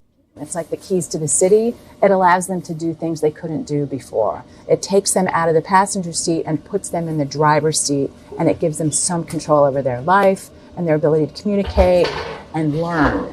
Some modifications are more low-tech, like adding larger handles and rubber poles to trucks.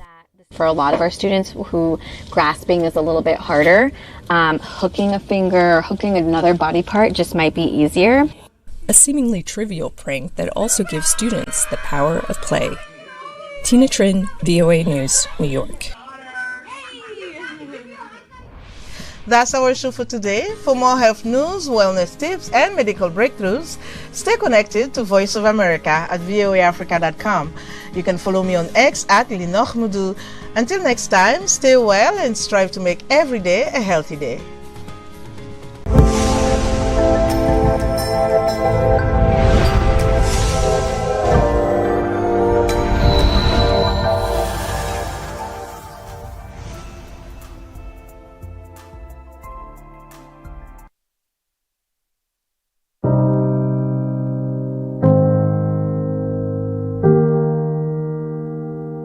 The transatlantic slave trade, which spanned 4 centuries, was largely facilitated by European powers through infrastructure development aimed at efficiently acquiring enslaved Africans. From fortified trading posts along the coast to inland transportation networks designed to expedite the capture and movement of slaves, these facilities have become monuments of historical significance in Ghana. It's a no-brainer to mention castles and forts in any conversation about the transatlantic slave trade. But did you ever hear of lodges? Today I'm here at the Nee Hansen Mall in Jamestown to tell the story of how some of these slaves were transported through tunnels.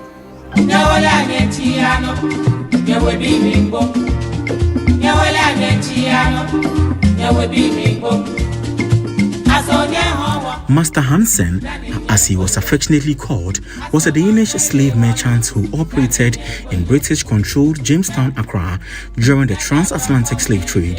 He also served as the governor of James Fort. Nejasi Hansen, a fourth-generation descendant of Master Hansen, was my first point of contact when I visited what used to be his ancestors' slave lodge. Hansen is a Danish man and trade with the Danish, and also after the Danish went, he also with the British because he deal with ammunitions and he's also trading, just in slave trade too, and he has settled already and also married with black people. So he, as the Dutch have to left, he doesn't want. He has his own house and with his people living. Faced with resistance from families of enslaved people and sporadic uprising by locals, merchants like Hansen resorted to constructing underground tunnels beneath their lodges to secretly transport captives.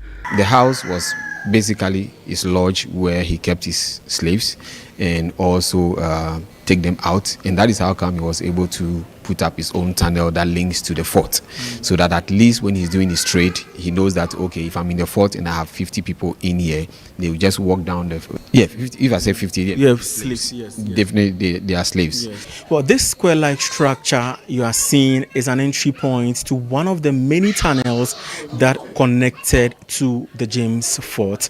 Well, clearly in your shot, it's been blocked so many years ago, after the slave trade was abolished, and this was because of plans by successive governments to make way for proper housing projects and whatnot. As a major trading hub for enslaved people, tunnels were common at lodges and forts.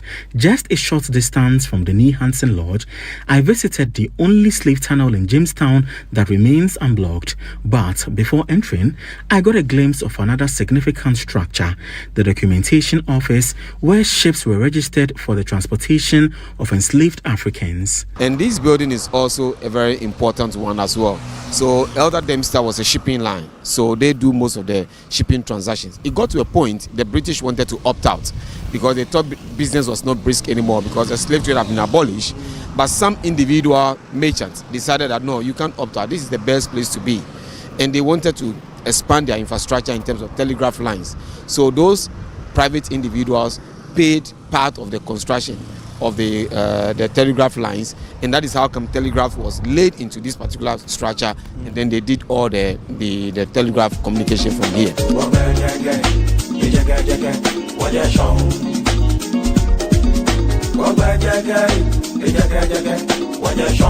The Jamestown Sports Arena today is a hub for nurturing talent in a stark contrast to its grim past. Some 400 years ago, there was a trading activity in Africa, not for goods, services, but for humans. The slave trade presented a torturous experience. This happens to be one of the slave tunnels in Jamestown, Accra, where some of these slaves were transported through to the James Fort. For at least 3 months, enslaved Africans were kept in these tunnels, shackled and malnourished, before being transferred to James Fort. Although the distance from the tunnels to the fort is only between 500 and 700 meters, the journey took nearly 2 hours due to the difficulty of moving in chains. Sometimes what is being said is that when they want to punish those who are too strong, they will bring them here to punish them before the ships arrives. But they will use it to do the sorting and make sure everybody is taken out. Anytime I go to the Cape Coast Castle and say 300 people were kept here, and you look at the ventilation, you could tell that if 300 people are in that same room as we are standing here, the heat that you will face is too much. But that's the reality of the day. Clearly bathing in sweat right now, and I can only imagine, the extent of torture these slaves were subjected to. Curious about why the inner access to the tunnel was blocked, I sought answers from Mama, who explained that the blockage was necessitated by the continued illegal slave trade even after its abolishment. Merchants who still had enslaved people in their possession resorted to using these tunnels in secrecy. Is this where we end, or there is a journey ahead? This is where we end, because what happened was that all these places were sealed at a point, because what happened was that the slave merchants were still doing the trade after the abolition of the slave trade, because so they're trading illegally. So they have to seal most of these places for them not to do it. The tragedy of enslaved Africans in Jamestown is just one chapter in a broader history reflected in other coastal trading centers like Fort Williams in Anamabo Central Region. With the male dungeon, they were keeping about 100 to 150 slaves. And then with the female dungeon, 200 to 250. And then with the concubine dungeon, that would depend on the number of women that are beautiful among the women slaves. For out of 466 slaves that were brought to Fort, 66,000 slaves that were brought to Fort William, we were able to ship 381,000 from Fort William to the Caribbean. Back in Jamestown, slave masters had their own strategy for luring captives into the tunnels. We have one of the lodges called the Franklin Lodge. There's one tunnel there as well that was created in the kitchen. Wow. So if you are a slave that you have been captured, and I always say that if you smell good food and you think that you are going to have some lunch or dinner, you are just going to end up in the ship. The transatlantic slave trade may be over, but the stories of brutality, many etched on the very walls of these tunnels, remain largely untold. These dark and deep pits, guised in the names of tunnel, still echo the toil and cry of ancestors. As we celebrate our Heritage Month, this should be a sober reflection of how far we have come as a people. Reporting from the slave tunnel in Jamestown, Accra, I am Fauzu Masaudu for Channel 1 News.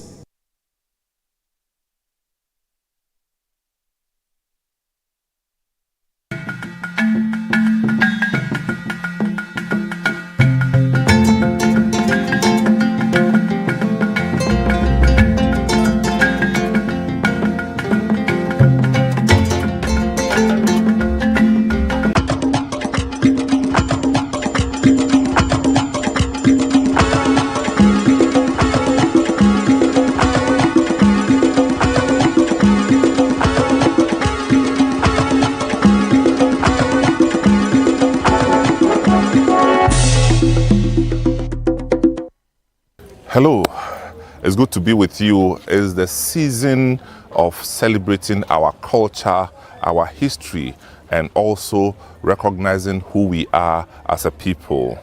It's the Heritage Month. Now, on this Heritage Month, we want to delve into some aspects of our religious lives. And we are talking about the independent African churches and how they also, spread out in Ghana. We've had churches like the Negration Church, the Christ Apostolic Church. We have the Divine Healers Churches, the African Tabernacle churches, the one that we call Odifo and Cancer and all. There are several of them. We want to try and put the puzzle together and see whether we can close the gaps.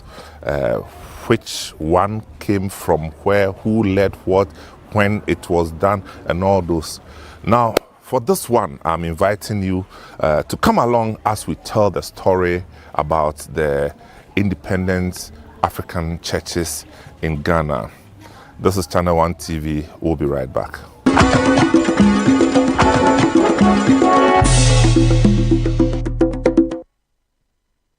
Welcome back. My name is Samuel Atamensa, and this is a special program for our Heritage Month.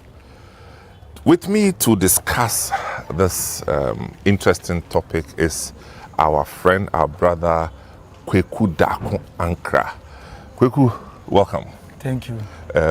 You're a doctor, right? Or no, not yet. You're not yet. You're in a PhD program. Yeah. And that's in history or what? Yeah, history. Oh, but your African studies. Oh, okay, African studies. But your first, second degree, history? No, my master's is African studies. African studies. History option. But first degree was in law, right? Journalism, and I also have law. LLB. LLB. Okay. Yeah. Wow. All right. So we'll see how it goes. So you call it African independent churches, right? Yeah. And how is that different from the Orthodox churches? Yeah, so the African independent churches were authentically African movement. All right. That was a sort of a call to return to nativity, which was a movement that was grown out of the Aborigines Right Protection Society. Mm-hmm. Aborigines Right Protection Society at one time, there was too much Europeanization of ideas, of culture, even the way people dress. You see Africans wearing bow ties, three-piece coats, suits and so on. So, but those are your people, the fancy people. So that was for the educated elite. So the educated elite themselves realized that this is also sinking deep into the academic curriculum as well as the church. And then there was the need to Africanize. Right. So as a result, they formed a movement called Gonfanti movement. What? Gonfanti movement. Gonfanti movement. It means the person has gone to Gonfanti way. Oh, I see. It is a return to nativity. Oh, I see. And it has come out as a result of an episode that happened within the Fanti Society, where Reverend Philip Kwaku, who was brought by the Church Missionary Society, Society for Propagation of Gospel, of the Anglican Church. So he was brought back into Ghana, him, right? Yes, to come and spread the gospel. When he came, he was actually against things that are local, fetishism, the way people were worshiping in their traditional African ways. He talked about how it was wrong and tried to win souls for Christ. All right. In so doing, one time he got sick. And when he got sick, that's all Philip the prayers, Philip Kweku himself, he got sick, all the prayers and things that went on, he couldn't heal. So he went to a local herbalist, and the herbalist gave some medication, and then he got healed. So the people say he has gone Fanti way. Oh, I see. So out of this episode, they created a movement that there is something good in nativity. Yeah. So they formed the Gonfanti movement within the Aborigines Right Protection Society. All right. And as a result, they call it Gonfanti, or the Return to Nativity movement. Oh, wow. And so they were interested in teaching people how to wear the African dress, how to speak their African languages, and writing about their African stories. So within that period, people were told to write about themselves. So Saba, for example, that's John Mensah Saba, for example, will go into the native laws and tried to codify them by writing the Fanti customary law, which today is a #1 handbook when we are talking about the customary law in Ghana. Wow. And it is used at the law school. By John Mensah John Saba. Mensah Saba, the Fanti customary law. He will go and also write about Fanti National Constitution, which talk about the history of the Gold Coast as well as the legal development that took place. J.E. Kesley Hayford will also move on to write about Gold Coast native institutions. He was writing about the institutions of chieftaincy and how democratic they were, and then plead with the colonial administration to rule in tandem with the educated elite and the chiefs, which formed the basis of what we called the indirect rule. So he was bringing how the educated elite could be formed part of the indigenous chieftaincy or political structure to be used for governance. Then you have Reverend J.B. Anaman at that time also writing about the Gold Coast history, the history of the Gold Coast, and then adding the Gold Coast Almanac, talking about the history of the people from that time on. Okay. So this Anaman is a Fanti man. It's a Fanti man. But he was originally with one of the Orthodox churches. He was a Methodist Reverend minister. So as I'm saying, when we get to his side, we will add to it.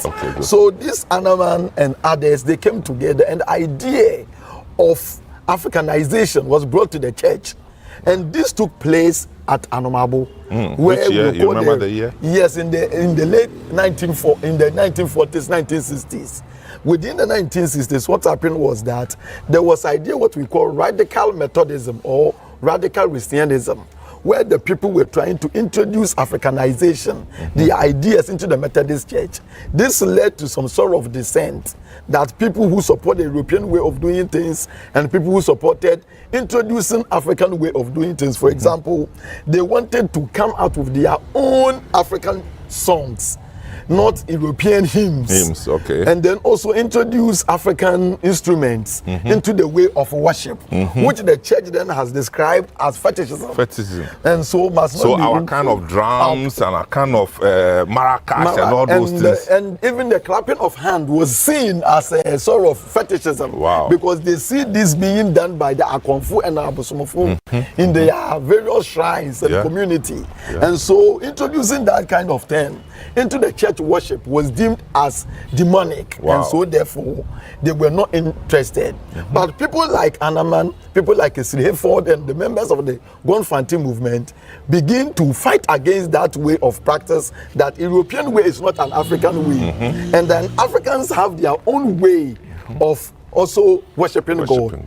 So Anaman, for instance, will come out and write the first Ebibinyum, which is Yanananum, which many people know. Oh, this same song, Yenananum, Yenananum, Yenananum Sumaboso. Yes. So this came from Anaman. Anaman in 1888, what we call Nanam. And he was actually using it to talk about how the Fanti Obidan, where the deity of the Bobam Fanti, what we call Nananumumpo, and how the Akonfu used tricks, and then it was later destroyed, and then the word of God was spread by Thomas Birch Freeman around that time. And so he wrote the Nanam to talk about the fact that the Africans already knew about God. Even though they worship deity, they knew the existence of God in their African understanding or the worldview. So that is what happened. But now, as you said, we are on the street of Polygonal. And one of the later AICs or African Independence Churches is Divine Healers the Church. Divine Healers Church. So Divine Healers Church was started by a man called Gilbert Lawson, Gilbert Lawson or Gilbert Abro Lawson. That is his full name. We used to call him Brother Lawson. Lawson. So he was born in 4th November 1908 in Koligono here. And then he started his schooling in a government boys' school. And then he was a member of the Anglican Church. Oh, I see. So while he was a member of Anglican Church, he himself was a member of the Anglican Church originally. And then while he was in Anglican Church, he also took after school. When he reached standard 4, his brother died. His brother Albert, who was taking care of him. So he moved to stay with his other cousin called James Myers. So while with James Myers, he completed his school and then got a job at the Gold Coast Post and Telecommunication Organization. That's a post office, Accra Post Office. Near Watu. Yeah. Near Watu. So while he was there, one day there was a sort of what we call the rally or a crusade at Galmanches Palace by Reverend James White. That's Manchagbona. Yes. Yeah, that's Jamestown Manchester Palace. So he went for that crusade, which was then organized by Latter Rain movement, which was coming from New York in United States. And the reverend who was leading was Dr. James White. Wow. And during the crusade, the Spirit of God actually took him into trance. And according to the story, he saw the glory of God. And as a result, he was baptized and immersed in the sea, which is the sea at next door. And afterwards, he was baptized into the Apostolic Church. Oh, he was the Apostolic Church. Yes, that's the Apostolic Church that we know. Yes, the original Apostolic Church, and which came from Bradford in UK. Bradford, Northern England. Northern England. So while he was he had opportunity of coming into contact with James McKeown. Oh, McKeown, who was also a member of a leading member of the Apostolic Church at the time. So with McKeown, they moved around and started organizing missionary activities and praying. While he was moving on, later on, he also went for a crusade at Teshi. It was at Teshi crusade of the Apostolic Church that his eyes opened. And for the first time, he saw Jesus Christ face to face. And his life changed.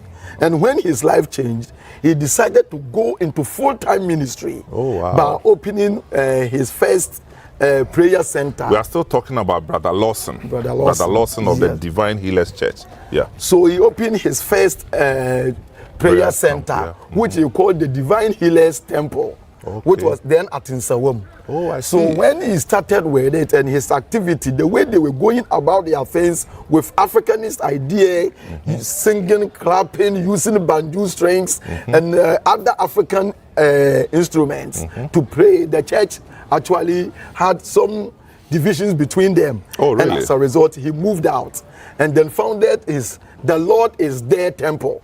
Wow. In 1954. Oh.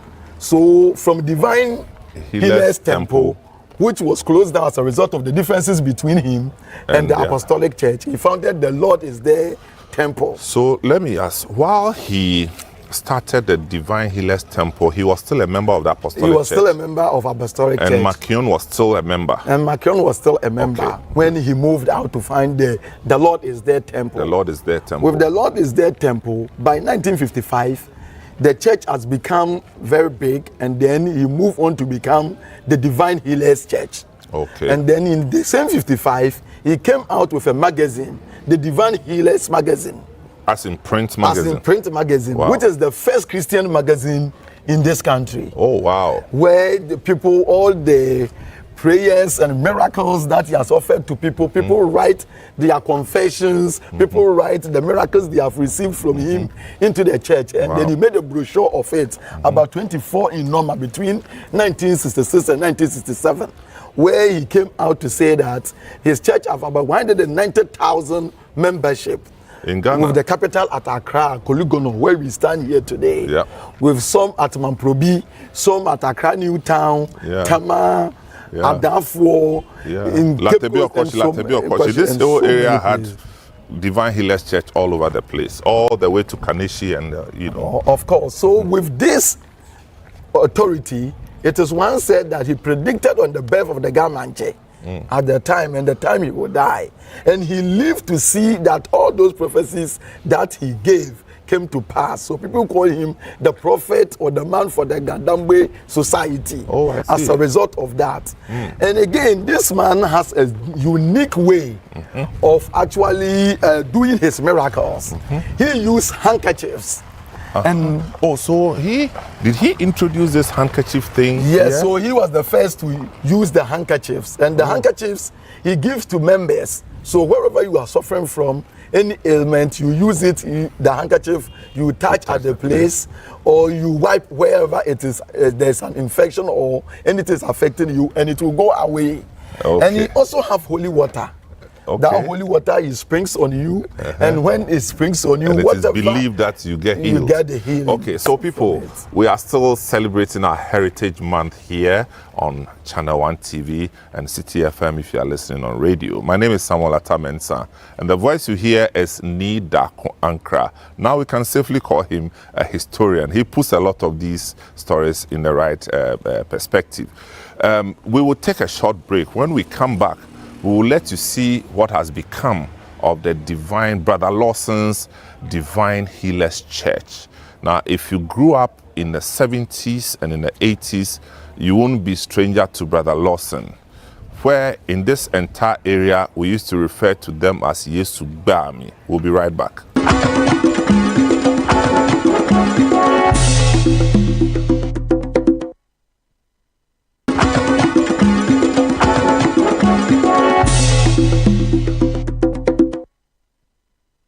When it comes to the miraculous, the healing ministry, there are only few in this country that have walked that path. People like Brother Lawson, Divine Healers, Yesu Bami. Some of you were young, but there was nothing that came before him in Yesu Bami. And across the world, there were men who were raised. In fact, in Ghana, we had somebody who was called Brother Lawson, the founder of Divine Healers Church. Brother Lawson was so anointed, they said when you were going to his house, there was a palm tree or coconut tree where he used to go and pray. And as he prayed, he would hold the coconut tree and be praying. And you know, if you were going to his house and you were sick and you touched the coconut tree, you got your healing. Welcome back. This is the Heritage Month, and on this episode we are talking about African independent churches and how they all emerged and where they are now. And I have Ni Dako Ankra or Kweku Dako Ankra. Is your Ni Dako Gan or Fanti or Ekwapim? It's Gan. It's Gan. Of course, every Nidako must have come from Utumlo, where my mother comes from as well. So anyway, Soni, you are talking about the Divine Healers Church. In fact, we are actually shooting from the headquarters where it all started of the Divine Healers Church. I mean, when we were kids, it was just a huge, it was big. It looked so big, but now, Charlie, we all grow. So I think, you know, but I think there's some remnant of the roofing, the old structure there that we can go and see. So, Ni, tell us more about this. Yeah, let's go. This place was donated by one Hanson to the Reverend. Oh, I see. So, the facility. The facility. So was donated. Yeah, so he had this church here, and then he became so renowned. He became so renowned that Reverend Duplex C of United States came to visit him. You have Nancy Porter also visiting him here to see how his miracles were going on. We have the famous Nigerian evangelist and then preacher, Bishop Benson Idahosa. Oh, Idahosa too also came here? Coming to meet him. They came here? Idahosa came so here. So Duplexi was here, Porter was here. Porter was here. And then Benson Idahosa was here. Which year would this be? Because Idahosa later moved to live in Ghana. Yes, in the 1970s. That must be 60s and 70s. Yeah, must be 60s, yes. And then also we have Billy Graham also coming to visit him. You don't say. With A.A. Allen, where they had interviews. No, you are moving too fast, my brother. Charlie, you've defined the whole space. So you had Benson Idahosa from Benin City. Yeah. That's Church of God Missions International. Yeah. He came here. A.A. Allen was a major authority in this evangelical movement in the U.S. He also came here. He also came here to visit him. And did you say Billy Graham? Billy Graham. Oh, no, my days, and the two of them all had joint interviews with him. Oh, wow. About the nature of the African independent churches, miracles, and the ideas people, about Billy God. Graham came here, so if I be careful, he came here. Go on. So he was really a famous man. Oh, yeah. That really made his name. Yes, and that shows you why people like Archbishop Nicholas Duncan Williams, Ajina Sari, and Ampia Kofis always touting the name of Brother Lawson, because he is a man whom their own mentor actually had a sort of spiritual interactions with to Which understand. is Benson Idahosa. Yeah. So it shows you how the man actually grew his church. And there is a way he managed his church. Tell me. In his church, he was the leader. And then he had a personal staff, which constitutes Helena, I've forgotten the name, and then Mrs. Gifty Atram, who were the two people who were composing his staff. Okay. And then he had the inner circle. The inner circle consisted of people who were spiritually gifted, and they pray all the time for the church. So the inner circle, if you are not spiritually active, you could not be part of it. So these were people who organized continuous prayer meetings. Meetings all the time. Because you know, back in the day, any time like this time, by the time you pass here, the whole street is full of people, and there was constant prayer going on here.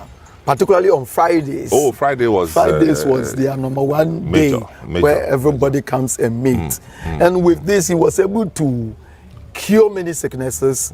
He was able to heal a lot of people. He was also able to spread. But their form of evangelism was different.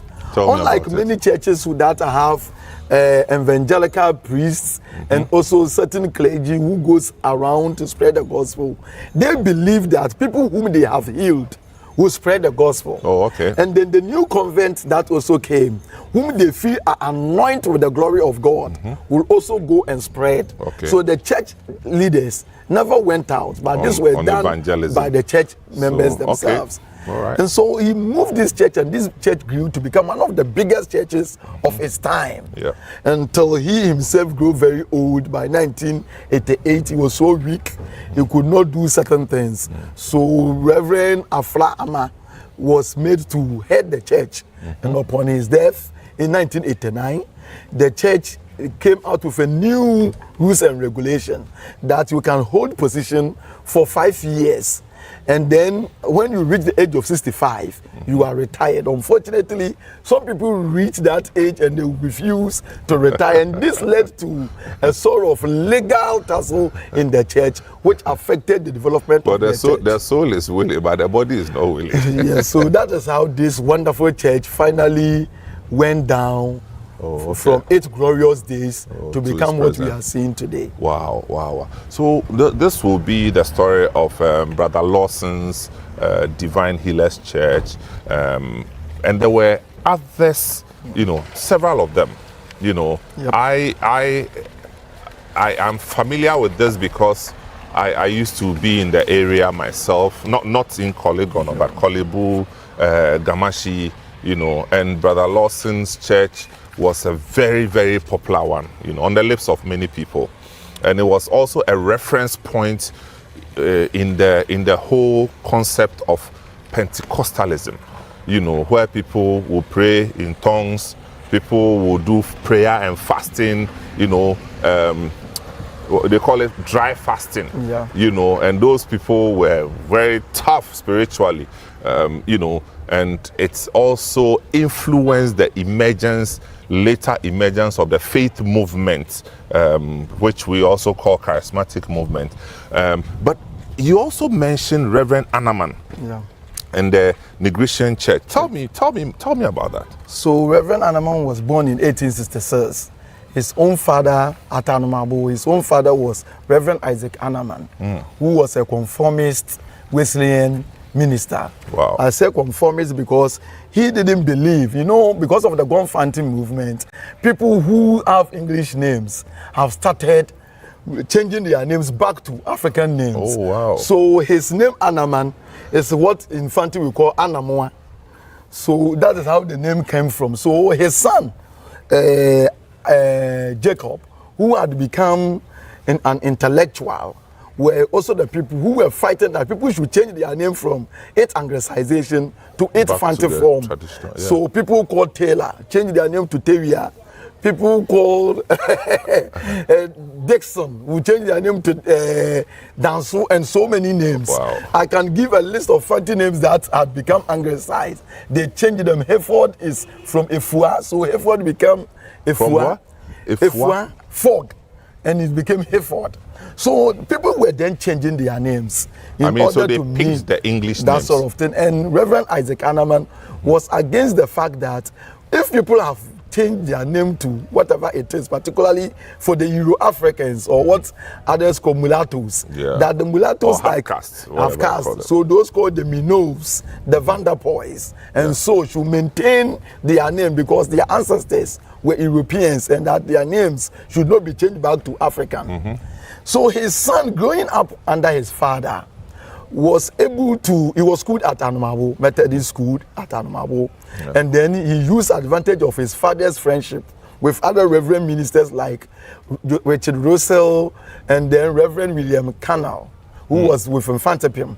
And he was able to learn Greek, Latin, Hebrew, mathematics, theology. They taught him, or he studied on his own? He studied on his own with these reverend ministers, and he became very good in the language. With Latin? With Latin, with Greek language? And Hebrew. And he became an authoritative linguist in the language. Later, he was ordained by the church. That's the Methodist Church? The Methodist Church, and he became a Methodist minister. He went on to be ordained, to be initiated also into Freemasonry. And later on, Freemasonry? Yes, Freemasonry at the time. And then he also went on to become the editor of the Methodist newspaper, the Methodist Times. And he edited it as one of the champions of the Gonfanti movement. And he was one of the people who made it possible for the Fanti language to be translated. He himself wrote with Reverend Canal the first Fanti dictionary. And then he also came with the Fanti spelling grammar. He went on to write about the Nzema grammar and other languages so that people can work within their language. But one of the things he did within the church was to introduce singing bands. Yeah, singing band, the way we know. Singing bands, so where they use the local drums, local musics, and what and this is within the Methodist Church. The Methodist Church. And he took his time to also translate the English version of the hymns into Fanti.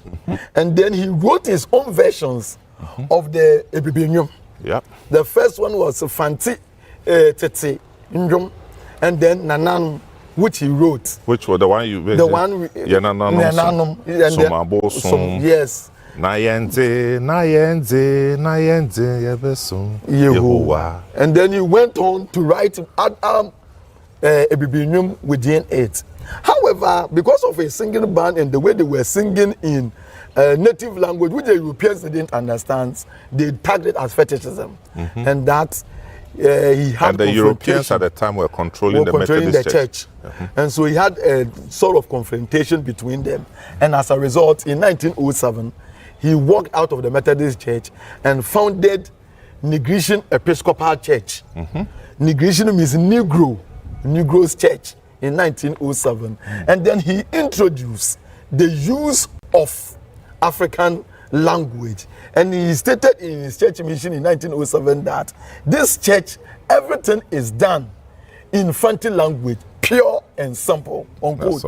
So with that, he introduced the Impinti, the Azwa, the Adenkum, and all that sort of singing. I'm sure that attracted a lot of Fantis. Yes, and that really attracted a lot of Fantis in the church.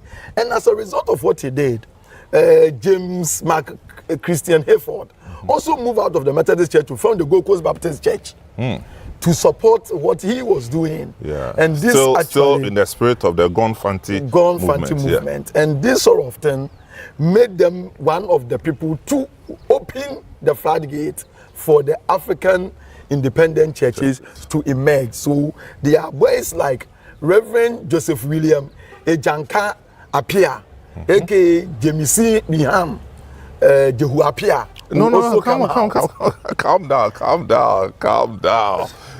Joseph William Ejanka Apia. Yes. AKA what? Jemisi Miham. Jemisibiham. Jehuapia. So this is heading towards Mozama. That is the Akaboha. The first. That's Mozama Disco Crystal Church. People, unfortunately, this is where we draw the curtains on this episode. You've been listening to a special edition of Heritage Month conversations, celebrating our own heritage, learning from the past. And on this episode, you heard Kweku Dakun Ankra talking about African independent churches. We have talked about a few of them, the key ones, the Negration Church and then the Divine Healers Church. We will continue some other time talking about other African independent churches. My name is Samuel Atamens and you've been listening to Channel 1 TV, City FM. Thanks for watching.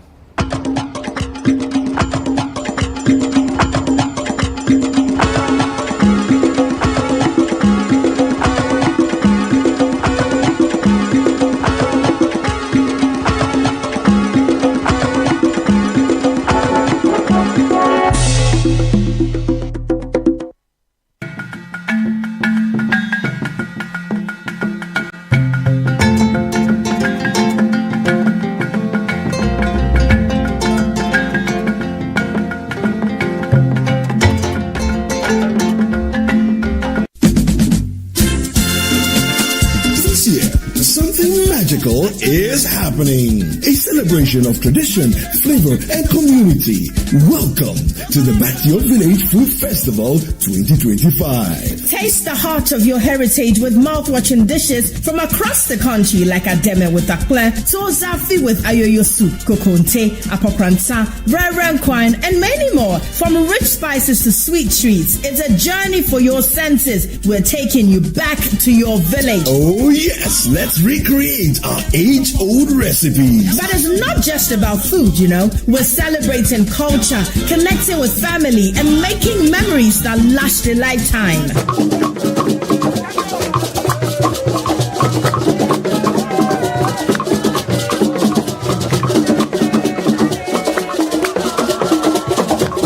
This March, let's come together and discover the flavors that make us who we are. The date is 29th and 30th of March 2025. The venue, Accra Metropolitan Assembly, and the time is 10 a.m. through till 6 p.m. each day. The Back to Your Village Food Festival 2025, where food, fun, and tradition meet.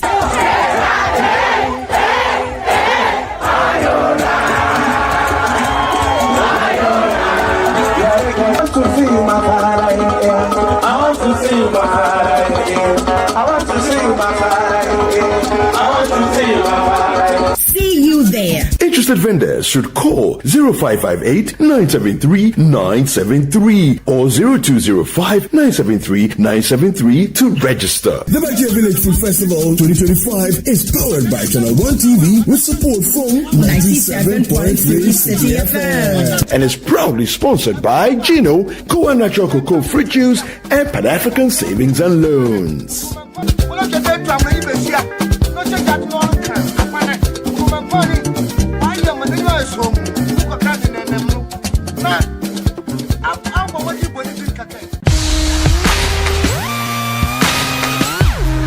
Looking for the latest buzz in Ghana's entertainment world? Welcome to Ghana Weekend, your ultimate destination for all things creativity and entertainment. Stay in the loop with breaking news, exclusive interviews, and then insider stories from your favorite creatives and stars. From music, movies, fashion and art, lifestyle and culture, Ghana Weekend brings it all together.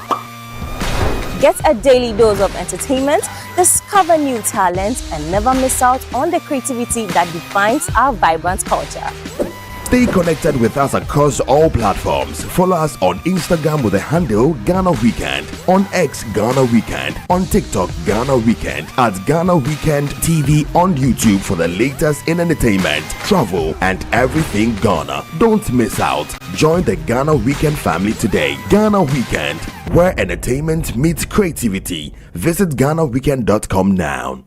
This this March, we invite you to splash in the pool of cultural expressivity and soak yourself in the celebration of indigenous authenticity in our Heritage Month.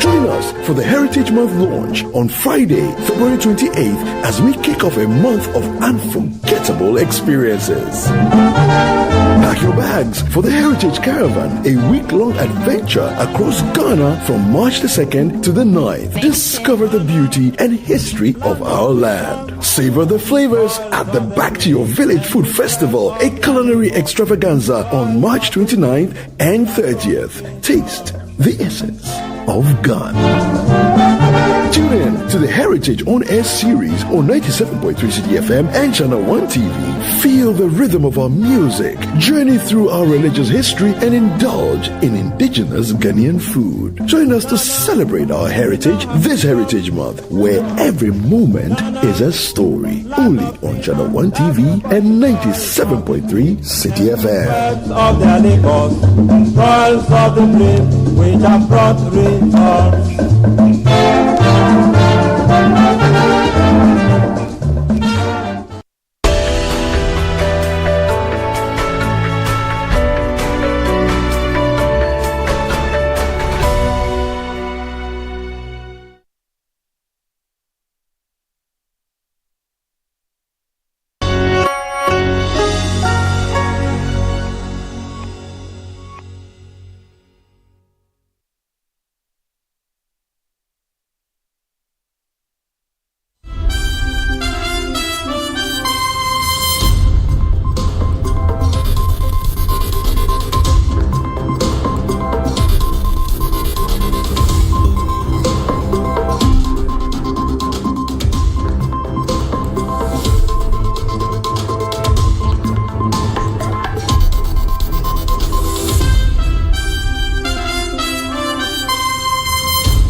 Hello and welcome to the Channel 1 newsroom from our studios at number 5 Ola Hansen Lane at Tesano in the Greater Accra region. I am Vivian Kai. Local coming up. Government vows to tighten security against opioid influx. Check the labels. There are no manufacturers on the labels. They are unauthorized. They are illegal. It has never been authorized by any country.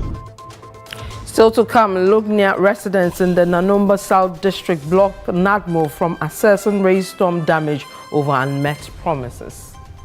Previously, they will come and check our house and check see how things have been dumped. After taking the pictures, they won't bring things back. They just say, oh, they'll bring. And later we see that they brought it. But our house that have been collapsed. Will not. Still in the bulletin, Laboni SHS confident in restoring fire-damaged dormitories as parents express concerns. Looking at the damage, I'm giving myself a week or two because the technical team that came here told me somebody will come back any moment from now. Later in the bulletin, government moves to stabilize power supply in the Ashanti region with new transformers and power plants. And so let me assure the people of Kumasi that that problem has been resolved. And we look forward to a very, very improved delivery of power. It will not end in Kumasi. We are looking at the entire nation. And in CNR Business.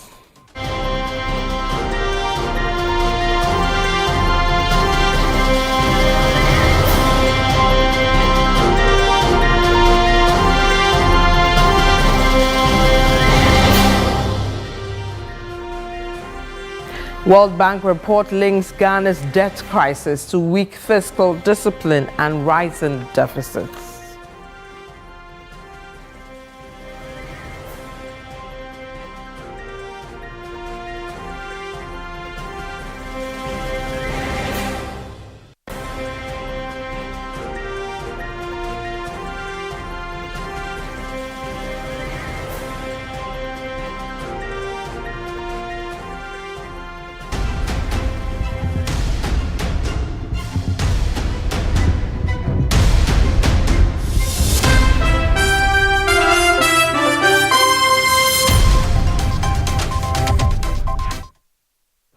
Thank you for joining us. Let's bring you details of our stories.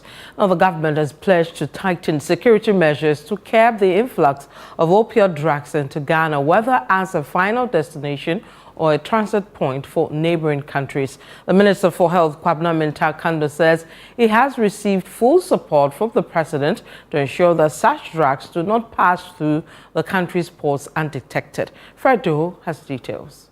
The Minister of Health, alongside the Commissioner of Customs, the FDA boss, and national security officials visited the Tema port on Monday, March 17, 2025, to inspect an intercepted container filled with cartons of unauthorized opioid drugs. Authorities confirmed that the shipment was destined for Niger. This latest seizure follows a recent interception of similar illicit products in the northern region. The total estimated value of the intercepted opioids stand at approximately 20 million Ghana cedis. The intercepted goods include Rahul Tapentadol, 250 mg, 26 cartons, Tafradol, 120 mg, 160 cartons, Timakin Tapentadol, 120 mg, 40 cartons, among others. Authorities noted that the products had no manufacturing details, raising further concerns about their safety and legitimacy. Speaking at the port, Health Minister Kwabena Mita Akando assured that the government will intensify efforts to prevent Ghana from being exploited as the transit hub for opioids and other illicit drugs. When we check the labels, there are no manufacturers on the labels. They are unauthorized, they are illegal. It has never been authorized by any country. So we cannot be a transit point for unauthorized drugs. So once we have impounded it, we are moving per our laws, we are going to court. Get the order for its safe destruction or disposal, but we'll be in talks with for the sake of future. And then constantly we'll see how we deploy other means to stem the tide of the influx of opioid in our country. NACOC on board, FDA, customs, everybody. And anybody who will find himself in this particular issue or matter, we will deal with the person. I've asked the whereabouts of the exporters or the importers, and very soon I'll be updated on their current status. And so we want to encourage all of you, the public, to give us the information as and when you pick them. Without information, there's less we can do. We will do our best. The logistics will be provided. We will open our eyes. But we encourage you to also give us the tip-offs. He further emphasized that diplomatic engagements would be initiated between Ghana and Niger to ensure that legitimate intercontinental trade remains unaffected. This is believed to be going to Niger. And last night, I was in talks with the minister responsible for foreign affairs. We are contacting the Niger government to know whether or not they have okayed such a consignment. Even if they have, we will not allow our ports to be a transit point for illegal or unauthorized drugs.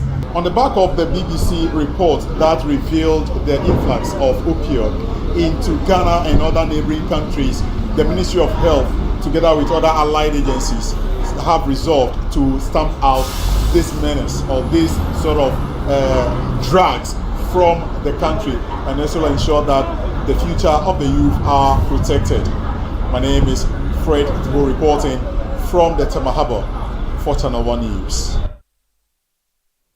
Let's take you to the courts, because a final year student of the Kwame Nkrumah University of Science and Technology standing trial for his alleged involvement in the murder of his girlfriend has been remanded for the second time by the court.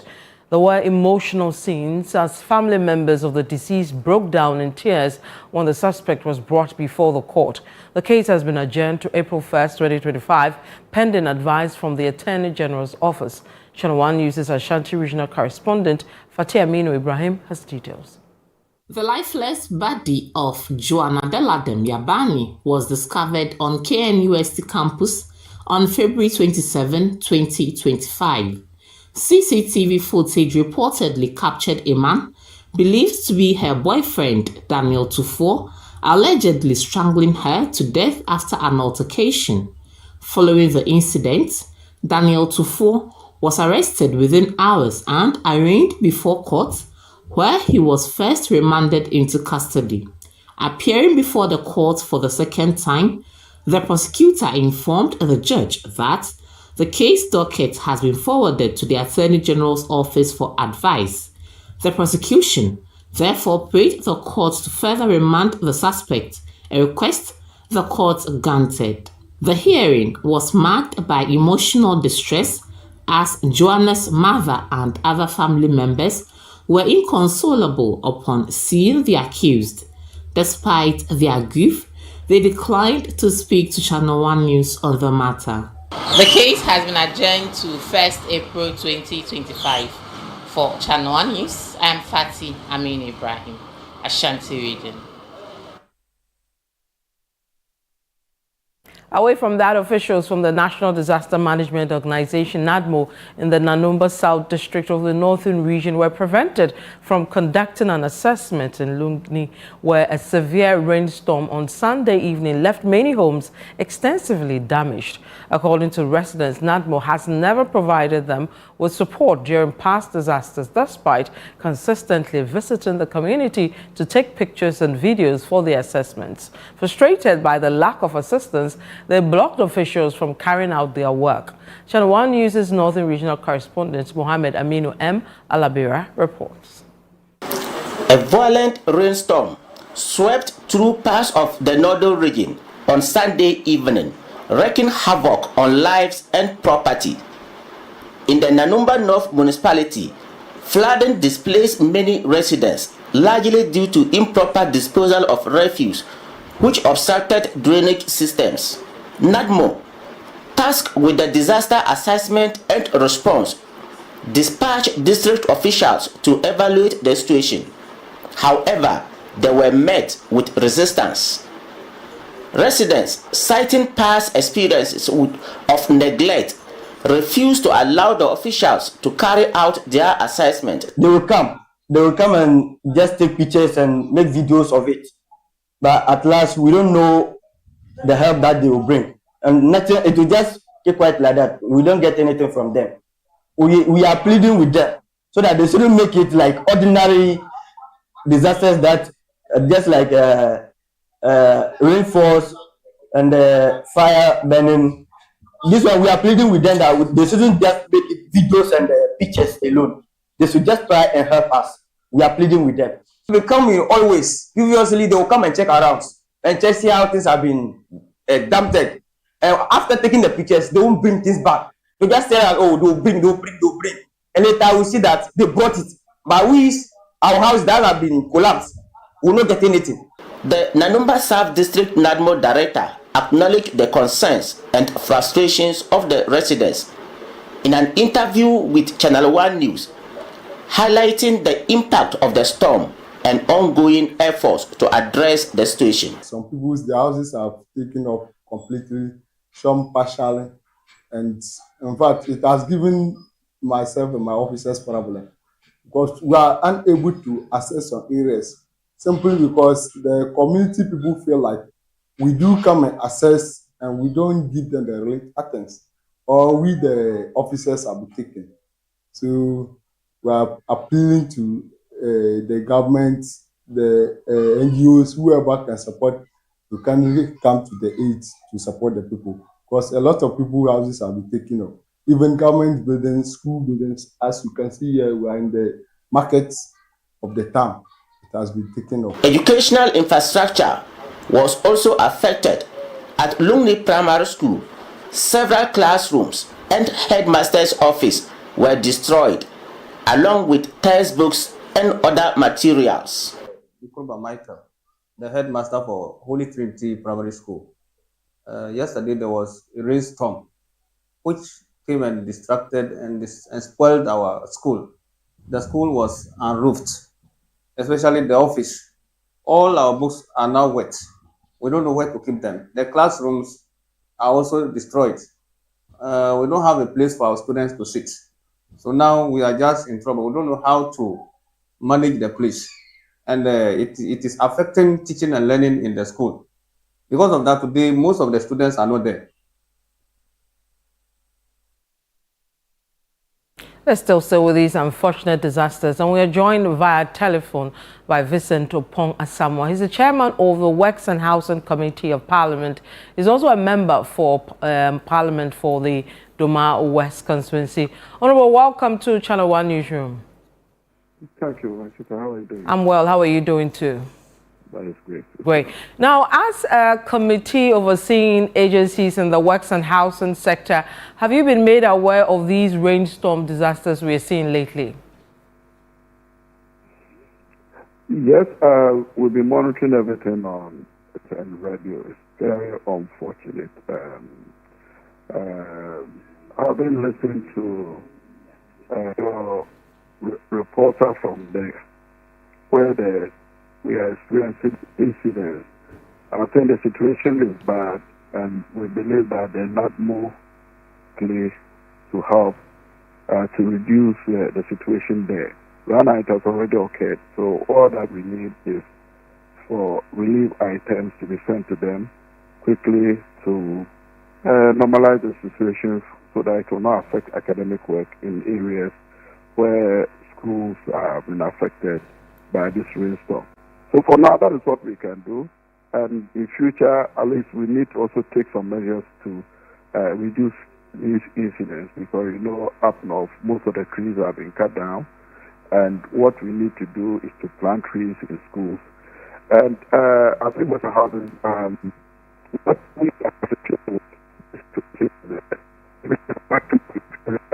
if you can position yourself, we lost you at the part you were talking about us planting trees to improve the situation. Yes, you know, up north, most of the trees, we know the environment, what we have done to the environment. We cut down most of our trees. And, you know, once we are able to plant trees around some of these government institutions, it will help as windbreaks so that protect some of these properties. Unfortunately, we are not doing that. Secondly, most of the building materials that are used to construct government projects are either inferior, or the consultants that are always assigned these projects are not doing any good to the state. So quality or shoddy work is always done for government projects. And definitely within the shortest possible time, these projects start to deteriorate so fast. You all heard the Minister for Trade mentioning some of the local companies that are producing cement, are producing substandard cement. And whilst constructions are going on, I know government contract people only source from areas where prices are cheaper so that they can make their profit. And all these things, we think our committee was set out to meet some of these institutions, building material manufacturers. We'll be meeting them. I remember 8 Parliament, we met them once, and we need to, when the minister sought to control the production, we said no to it. So we have to meet them again, and then also have to look at quality issues with cement that are produced in this country. The minister feels in mentioning companies that are not doing well in that direction. And we need to find out those companies that are doing so well, so that we can insist that once we are doing government projects, we insist on certain quality of cement or building materials that can be procured for government projects. Okay. I'll come. Yeah. Please go ahead. I think as a committee, a responsible committee, that we do to direct institutions that win government contracts, to direct them to certain quality materials, because you know some of them, once it is established that these are producing the quality that we need, we insist that these are where you can buy and shop, and not to buy from these sources that will eventually affect the quality of the product that we give to government or the citizens of the country. Right. Now, apart from insisting, isn't it time for us to make sanctions against some of these companies who, use inferior products, and for those in the cement manufacturing area as well, to name and shame as well as take action against them?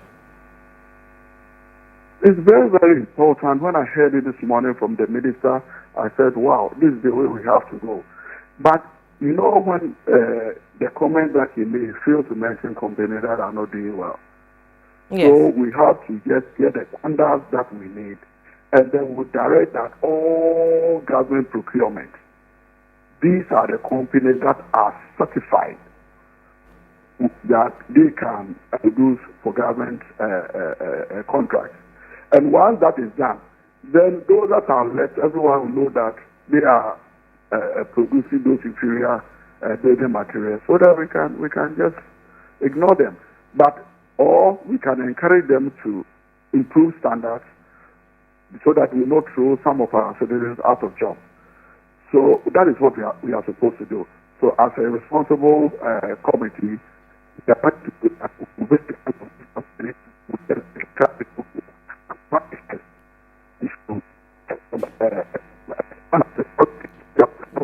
Names out there for everyone to know that these are companies that are producing high quality building materials, and then we recommend that after procurement, these are the companies that we expect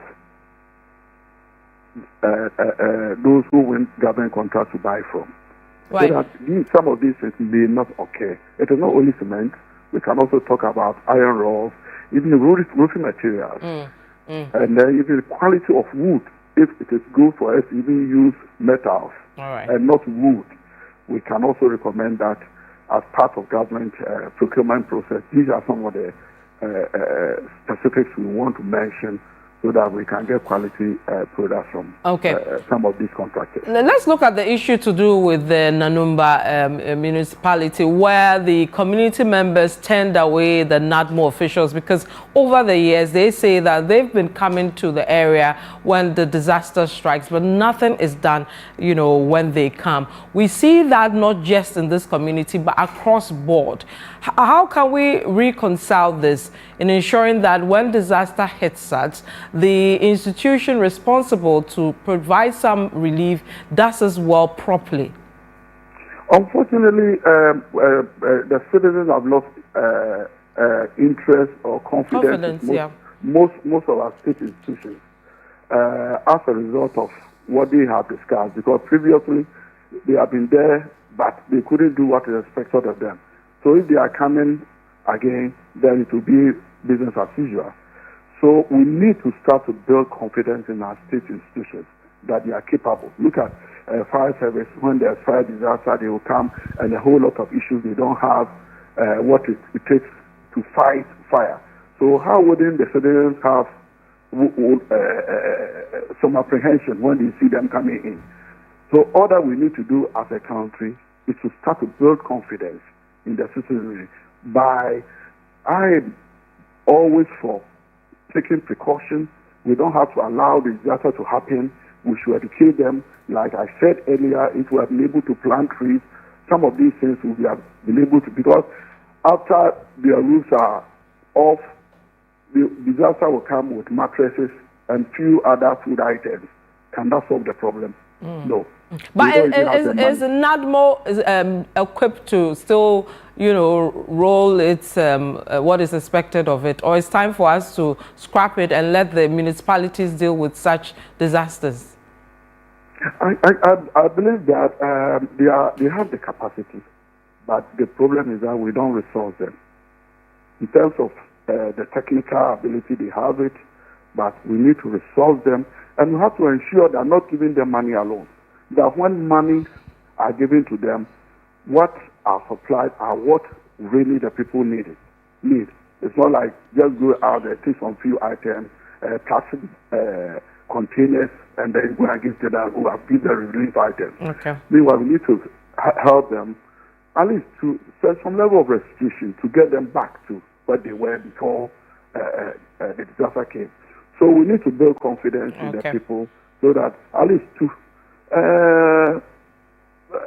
incentivize them, to give them what it takes to work and work very hard. And it depends.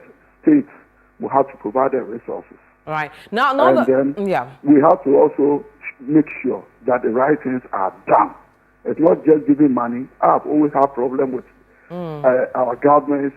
When the money, they will provide the money, but eventually you go there and you don't see anything. Okay. Now, the president recently launched a task force to tackle flooding. Has your committee been engaged, and do you know if it will play any active role?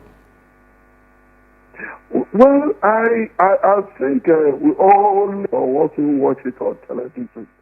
But you know, for something also, I was so much interested in, because you know we have just had the minister's giving budget. We are not even approved budget yet. Okay. But the government has been able to come out with a plan of using for the engineers, the military, with local government ministry and then Western Housing Ministry, so that they will be able to dredge most of the drains that are salted already, so that in case there's any heavy rain, at least it will reduce the impact of it, which to me is a good move.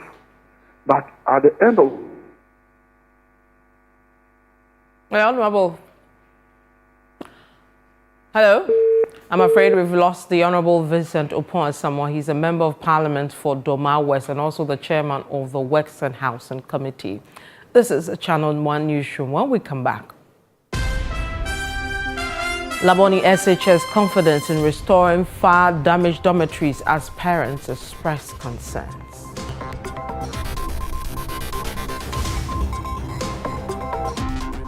Stay with us. We'll be right back.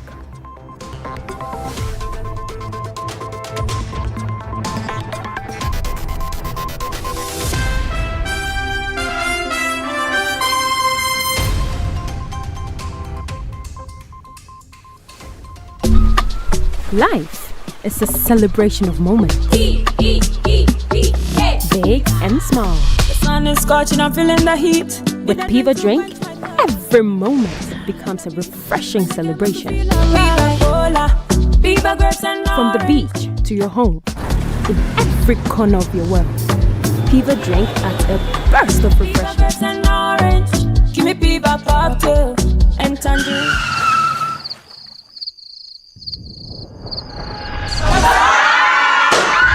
Celebrate every moment with Piva Drink. Refreshment for every occasion. Piva Drink, a taste you will love. P for Piva. This advert is FDA approved. In a fast-growing urban environment like Accra, you might think that your CCTV or electric fence would prevent crime. Hear the real stories from those who now feel safe like never before with Response 1. We had CCTV and electric fence. We thought we were safe. But when the robbers came in, they cut our fence and they didn't care. I was terrified for my baby's life. The CCTV recorded everything. But Response 1 monitored alarm system, which is connected to our electric fence, that saved us. The swift response from the alarm system triggered a signal instantly. They dispatched their response team immediately. We now feel safe. Now we truly feel protected. Don't wait for tragedy to strike. Protect your home with Response 1's monitored alarm system and our theft protection guarantee. Immediate response, real protection. Response 1, stay connected, stay protected. Menya bema opese oyeme huandie. Congratulations. Me are very okay. Sophia Hacha. Osidi. Medibone. Apata menya krasa fie fopo wenungwa ye wate. Ate sinipa na ekoso aware no. Emma so ne, Emma so tina socket.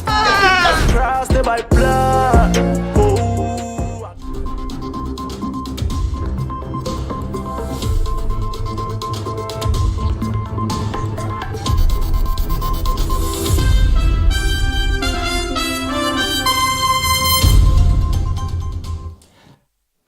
You're welcome back to the Channel 1 newsroom. My name is Vivian Kai. Local President John Mahama has pledged to fully resource the country's security services, promising to improve their effectiveness and ensure national safety. His commitment aims to strengthen the capacity of security personnel to respond swiftly to emerging threats at the borders, respond to fire incidents, and improving the Ghana Prison Service. Channel 1 News' presidential correspondent Akosi Otre has the rest of the story. The Director General of the Ghana Prison Service was sworn in, while the new leaders of the Ghana Immigration Service and the National Fire Service were sworn in as acting heads, awaiting approval from their governing council. In his address, the President lamented the increasing number of fire incidents across the country and also assured the Ghana Immigration Service of support to increase border patrols, while also calling for the improvement of the prison service. And therefore, the Acting Chief Fire Officer, Daniela Mausinto Sapong. As Chief Fire Officer, your leadership must focus on prevention through public education, emergency response readiness, and strict enforcement of fire safety regulations. Fire audits must be effective and safety laws enforced without compromise. For our new Controller General of the Ghana Immigration Service, surveillance at all entry and exit points must be strengthened and modernized to detect and prevent illegal activity. The Director General of the Ghana Prison Service pledged to improve the welfare of officers. We will tirelessly ensure that every officer is well trained, well equipped, and well motivated to discharge their duties with integrity and excellence.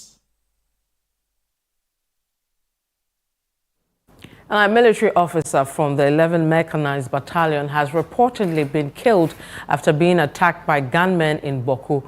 According to sources, the officer had left his station in civilian clothing and was heading to another location when he was accosted and shot. The incident occurred on Monday in the Palori Avengo area of Boku Township. Residents of Boku continue to live in self-imposed isolation based on their areas of residence due to the ongoing conflict, which reignited in October 2024. So far, at least 75 people, including women and children, have been killed in the renewed violence.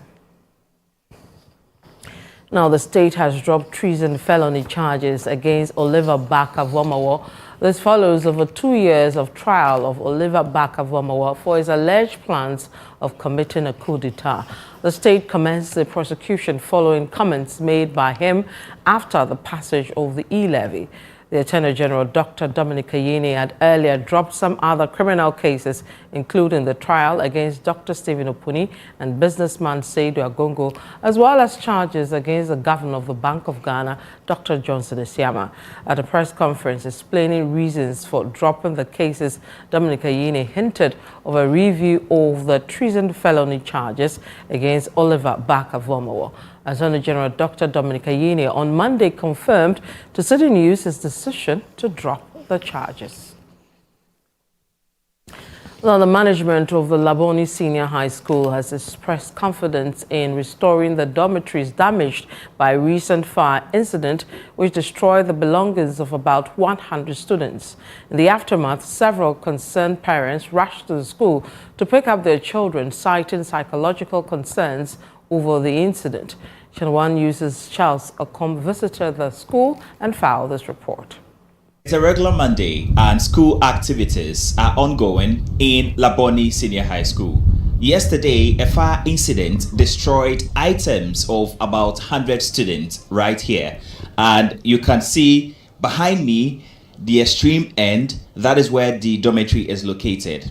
And you can see some people gathered here with some parents. We will be going to interact with them to find out what really the situation is. So for you specifically, what are you here to do? Are you here just to check that your ward items are intact, or you are taking your ward home? I want to check if things are intact. Then I'll take her home. At least for this week.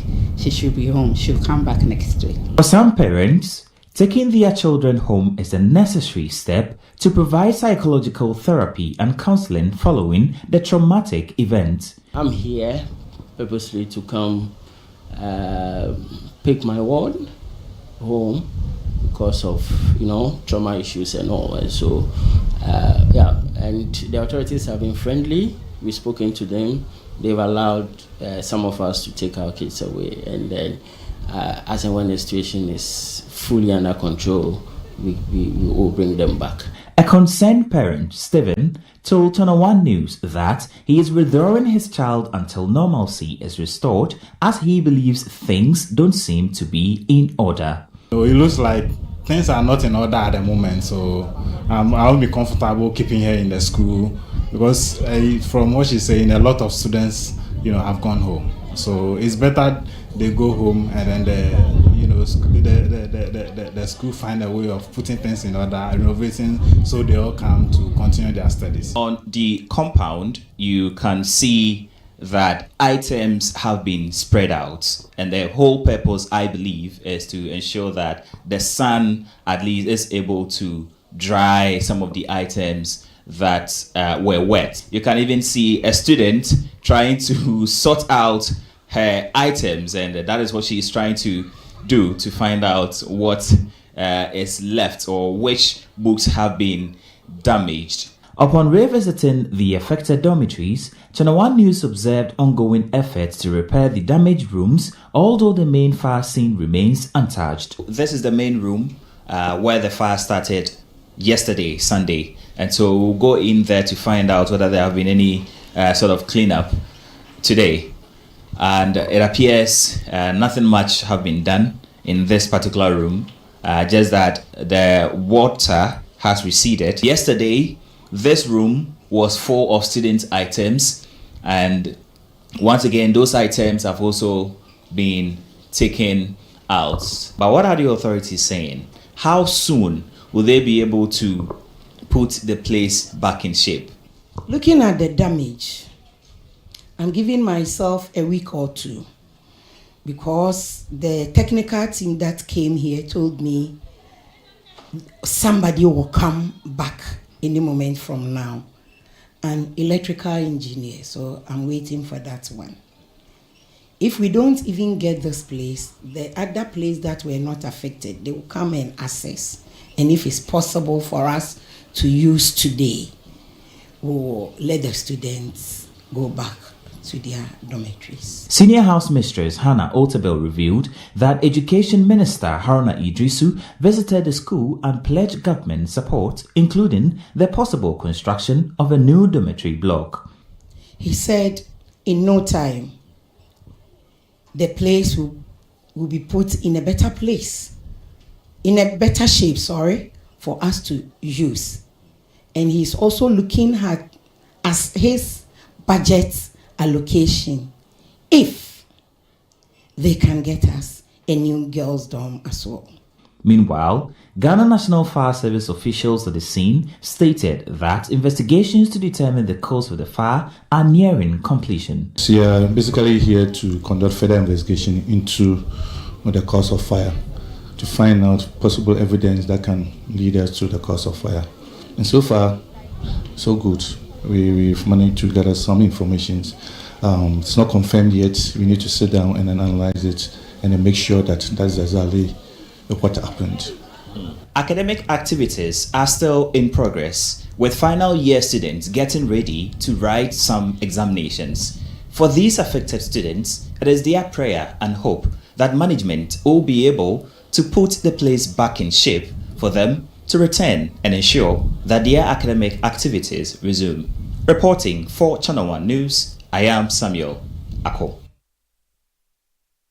Let's take you to the Ashanti region, because power supply challenges in the Kumasi metropolis and the Ashanti region are expected to improve with the installation of new transformers and the establishment of additional power plants. Residents have been complaining about frequent power disruptions, which are negatively impacting both commercial and domestic activities. Channel One News' Middle Belt Bureau Chief Hafiz Tajani has more in this report.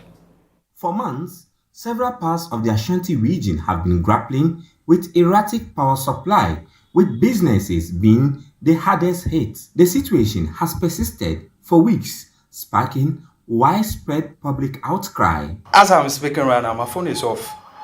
The whole night, there's no light. There's no light. So I use my phone all the time to, talk to my customers, my clients. I'm just going to charge it with somebody right now. It's really affecting us. Power situation is not good at all. It's not stable. At times, at my place like Dinase and Kuwait, when it comes on, they just off it anyhow, without any information. Over the weekend, nearly all communities in the region plunged into darkness, with Ghana Grid Company Limited, GridCo, citing the switching of transformers as the cause. Ashanti Regional Minister says the situation has intensified pressure on his office. Yesterday was epic because it was almost all over the districts and municipalities. So I had a lot of complaints from most of the communities. In some instances, it goes off a minute and after 5 minutes or 3 minutes, it comes back on. The ongoing concerns have prompted Energy and Green Transition Minister John Abdullahi Jinapo to visit the region for discussions with key power sector players on addressing the challenge. What we witnessed over the past 2 days has to do with the fact that when you are switching from one transformer to the other, you will have some few challenges. And so let me assure the people of Kumasi that that problem has been resolved. And we look forward to a very, very improved delivery of power. It will not end in Kumasi. We are looking at the entire nation. Wherever these challenges continue to persist, we are determined to address them. But in the long run, we want to see improved delivery of gas. His tour included inspections of critical power infrastructure, including the Ameri Power Plant, Senate and AXA Energy plants located at the Ahumasu Bulk Supply Power Enclave. Kumasi would eventually become a generation hub because we are looking at the Ameri plants here, we are looking at the Senate plants here, and we are looking at the AXA plants here. If you put all that together, you could be hitting close to about 700 megawatts of power delivery from within Kumasi. During a courtesy visit to the Menchia Palace, Asantehene Otumfuo Oseitutu II urged officials of VRA, GridCo, and ECG to collaborate effectively with the Energy Minister to ensure a lasting solution to the crisis. Meanwhile, rigorous work is ongoing at the Ahumasu Bulk Supply Power Enclave to upgrade power infrastructure and enhance efficiency. Energy and Green Transition Minister is assuring government is working to resolve the power supply challenges in the country. He says government is doing the right investment to ensure efficiency in the energy sector. Hafiz Tijani, Channel 1 News, Kumasi, Ashanti Region. From the Ashanti region, let's take you to the Western region because the Minister for Lands and Natural Resources, Emmanuel Ama Kofi-Boah, has launched the government's flagship Blue Water Initiative, a policy aimed at restoring Ghana's polluted water bodies. Now, as part of this initiative, he has opened a 4-week training program for an initial batch of 460 Blue Water Guards who will provide 24-hour monitoring to curb the destruction of the country's water resources. Mr. Ama-Boah emphasized that these Blue Water Guards will serve as vigilant stewards, protecting rivers and other water bodies from the harmful effects of illegal mining. He also announced plans to train and deploy 2,000 more guards recruited from communities along affected river bodies in the coming months. Channel 1 News' Western Regional Correspondent Akwese Jainim reports from the Ghana Navy's Forward Operating Base in Jomoro. The relentless devastation of Ghana's water bodies, including major rivers like the Pra, Ankobra, and Tano, has necessitated urgent intervention. In response, the John Mahama administration, through the Ministries of Lands and Natural Resources, Works, Housing and Water Resources, and Environment, is implementing the Blue Water Initiative. Speaking at the policy launch and training opening at the Ghana Navy Forward Operating Base in Enzlebo, Jomoro District of the Western Region, Emmanuel Ama Kofi-Boah stressed the urgency of the situation, highlighting government's commitment to swiftly training and deploying the blue water gas to halt the destruction. The imperative for urgent action has never been more pressing. As a term they use, they call it the urgency of now. People don't want us to say it, but this is crisis of our lifetime. At the heart of why we are here is the Blue Water Initiative. And at the heart of this initiative lies the Blue Water Guards program, which aims to train, this year alone, 2,000 dedicated individuals across the country to protect our valuable water bodies. Water guards will serve as the frontline defenders of our rivers, ensuring that our water resources remain a source of life, livelihood, prosperity for generations to come. The responsibilities of the Blue Water Guards are paramount in the fight against illegal mining. The Deputy Chief Executive of the Minerals Commission, Emmanuel Enyima, also pledged the Commission's full support for the initiative. He assured that the necessary regulatory framework will be provided to sustain the program and challenge the Blue Water Guards to rise up to the task. The Minerals Commission is proud to be a key partner in this initiative, established under the Minerals Act 1992. Our mandate is clear: to regulate and manage the utilization of Ghana's mineral resources in a way that ensures sustainable development. We will provide the necessary regulatory support, technical guidance, and oversight to ensure that the Blue Guards are well equipped, executed their mandate effectively. The Flag Officer commanding the Western Naval Command, under whose supervision the Blue Water Guards are being trained, expressed the Navy's long-standing desire to be part of this initiative, adding that their expertise will be instrumental in tackling pollution in Ghana's water bodies. The Navy was focusing at keeping the focus at sea, but that is not enough, because even the fish at sea needs fresh water, healthy fresh water to thrive at sea. So there's no limit as to the importance of our water bodies and our river guards.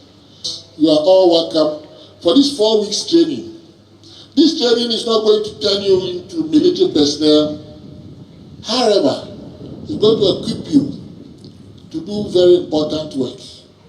The expectation from here is that these 460 Blue Water Guards who have today been commissioned in terms of their training for the next 4 weeks will soon finish their training to actually come and ensure the protection of our water bodies, so that the expectations of the ministry will actually be realized. For Channel 1 TV News, I'm Akwesi Jenim, available in the Western region. This is Channel 1 Newsroom. When we come back, Minority Leader Alexander Fenyo-Markin proposes new parliamentary chamber for enhanced security. Just stay with us, we'll be right back.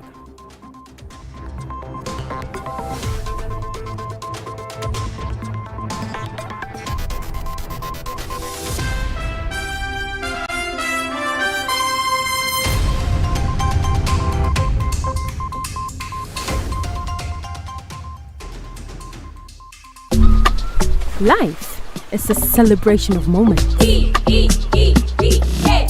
and small. The sun is scorching, I'm feeling the heat. With Piva Drink, every moment becomes a refreshing celebration. From the beach to your home, in every corner of your world, Piva Drink adds a burst of refreshment. Give me Piva cocktail and tangerine.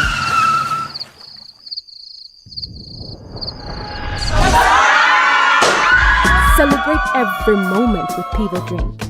Refreshment for every occasion. Piva Drink, a taste you will love. P for Piva. This advert is FDA approved. One upgrade is nice, but a double upgrade is amazing. And that's how we do it. Upgrade today to get even more with Step Up. If you're on GoTV Max and upgrade to GoTV Super, you'll get way more with GoTV Super Plus. It's so cool! Get big value.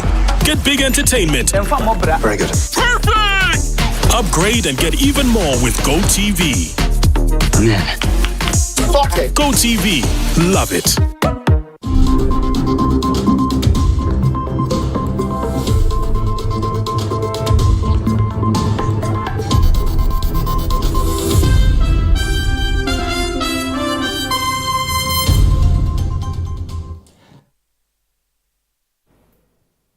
You're welcome back to the Channel 1 newsroom. I am Vivian Kai Loko. The minority leader Alexander Fenyomarkin has proposed the establishment of a new parliamentary chamber to enhance the security of members of parliament. This proposal was made during the inauguration of the Parliamentary Service Board for the 9th Parliament, where Fenyomarkin stated the need for a new infrastructure that reflects the importance of the legislative arm of government. The Speaker of Parliament, Alban Bagbin, on Monday inaugurated the 9th Parliamentary Service Board, tasked with providing strategic direction for the effective functioning of Parliament. The board comprises notable members, including former MPs Mark Esibe-Yeboah and Angela Aloute, as well as the minority and majority leaders, the clerk to Parliament, and Speaker Bagbin as chairman. During the inauguration, Bagbin expressed concerns about the security of lawmakers and parliamentary service members. One of these challenges is to secure the parliamentary enclave to ensure that safety and security of members and staff. It's been a very worrying matter for Parliament for some time now. We are actually very insecure here. We are not safe. And sometimes people can jump in and attack members and staff, and anytime there's an attempt to apprehend them, they scale over the wall and you can't get them because the forest is just close by. This is vital in achieving uninterrupted and effective functioning of Parliament. In response, the minority leader proposed establishing a new parliamentary chamber to enhance security. However, the majority leader, Mahama Yarika, rejected the proposal, citing the current financial crisis of the state. One, a hospital for Parliament. If it does happen, in accordance with your vision, it would be a great milestone.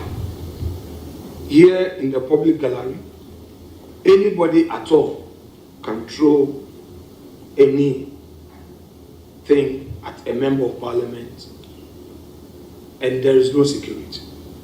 So, Speaker, I am therefore looking forward to enhance security in the chamber, and at least to depart from this old infrastructure, though it's fit for purpose. We can begin a conversation for a new chamber befitting of the legislative arm of government. I don't believe that at this stage in the finances of this country we should have a political class building a hospital especially for itself and not wanting to mingle with ordinary Ghanaians and the facilities that they use. So I totally reject a proposal to construct a hospital for Parliament. I don't think that the security issues warrant a discussion about constructing a new chamber, and that I totally reject as well.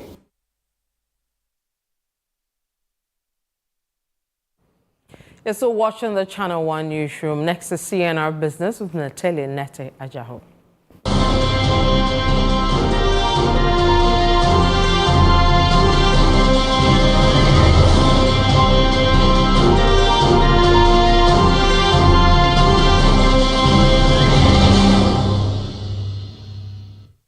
CNR Business is brought to you by MTN and EcoBank.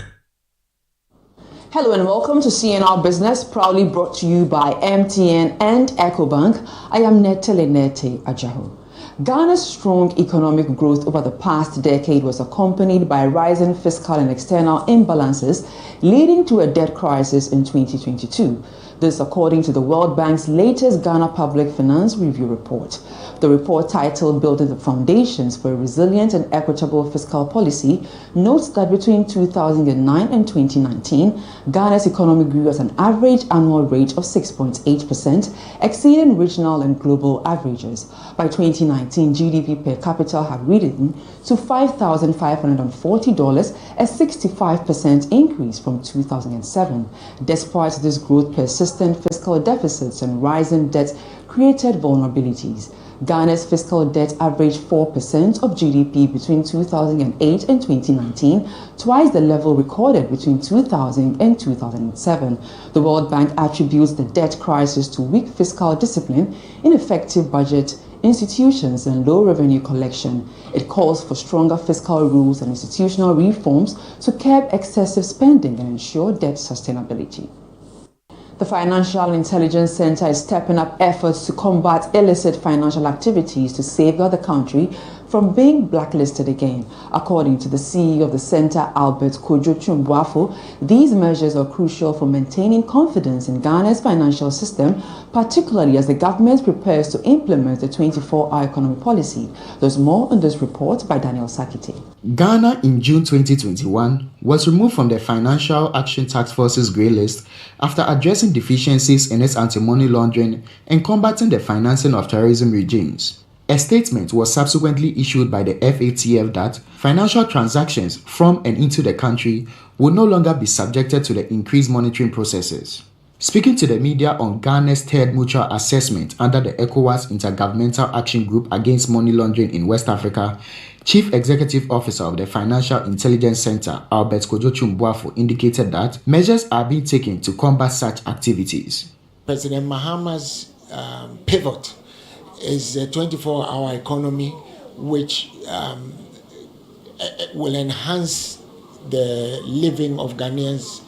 And to do that, he needs confidence in the finance sector in this country. Without that confidence, the 24-hour economy project in and of itself is dead on arrival. So what we are here to do is to make, sense to Ghana. On his part, Director General of the ECOWAS Intergovernmental Action Group Against Money Laundering in West Africa, Edwin Harris, emphasized that collaborative efforts among financial institutions, regulatory bodies, and international partners will be key to tackling money laundering and terrorism financing threats. If Ghana was on the grey list or black list and an investor sitting in New York want to do business here and thing, he will do it, but it will take time. The processes that he goes through is way too much because it's like, that place is looking good there, money laundering, but with the removal of Ghana, it make it much easier. Send a strong signal that our country do not tolerate transnational crime.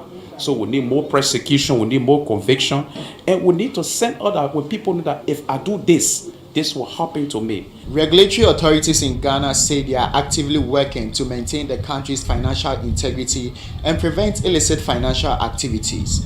For CNR Business, I am Daniel Sakite. And that's it for CNR Business. It was proudly brought to you by MTN and EcoBank. I am Nete Ajaho.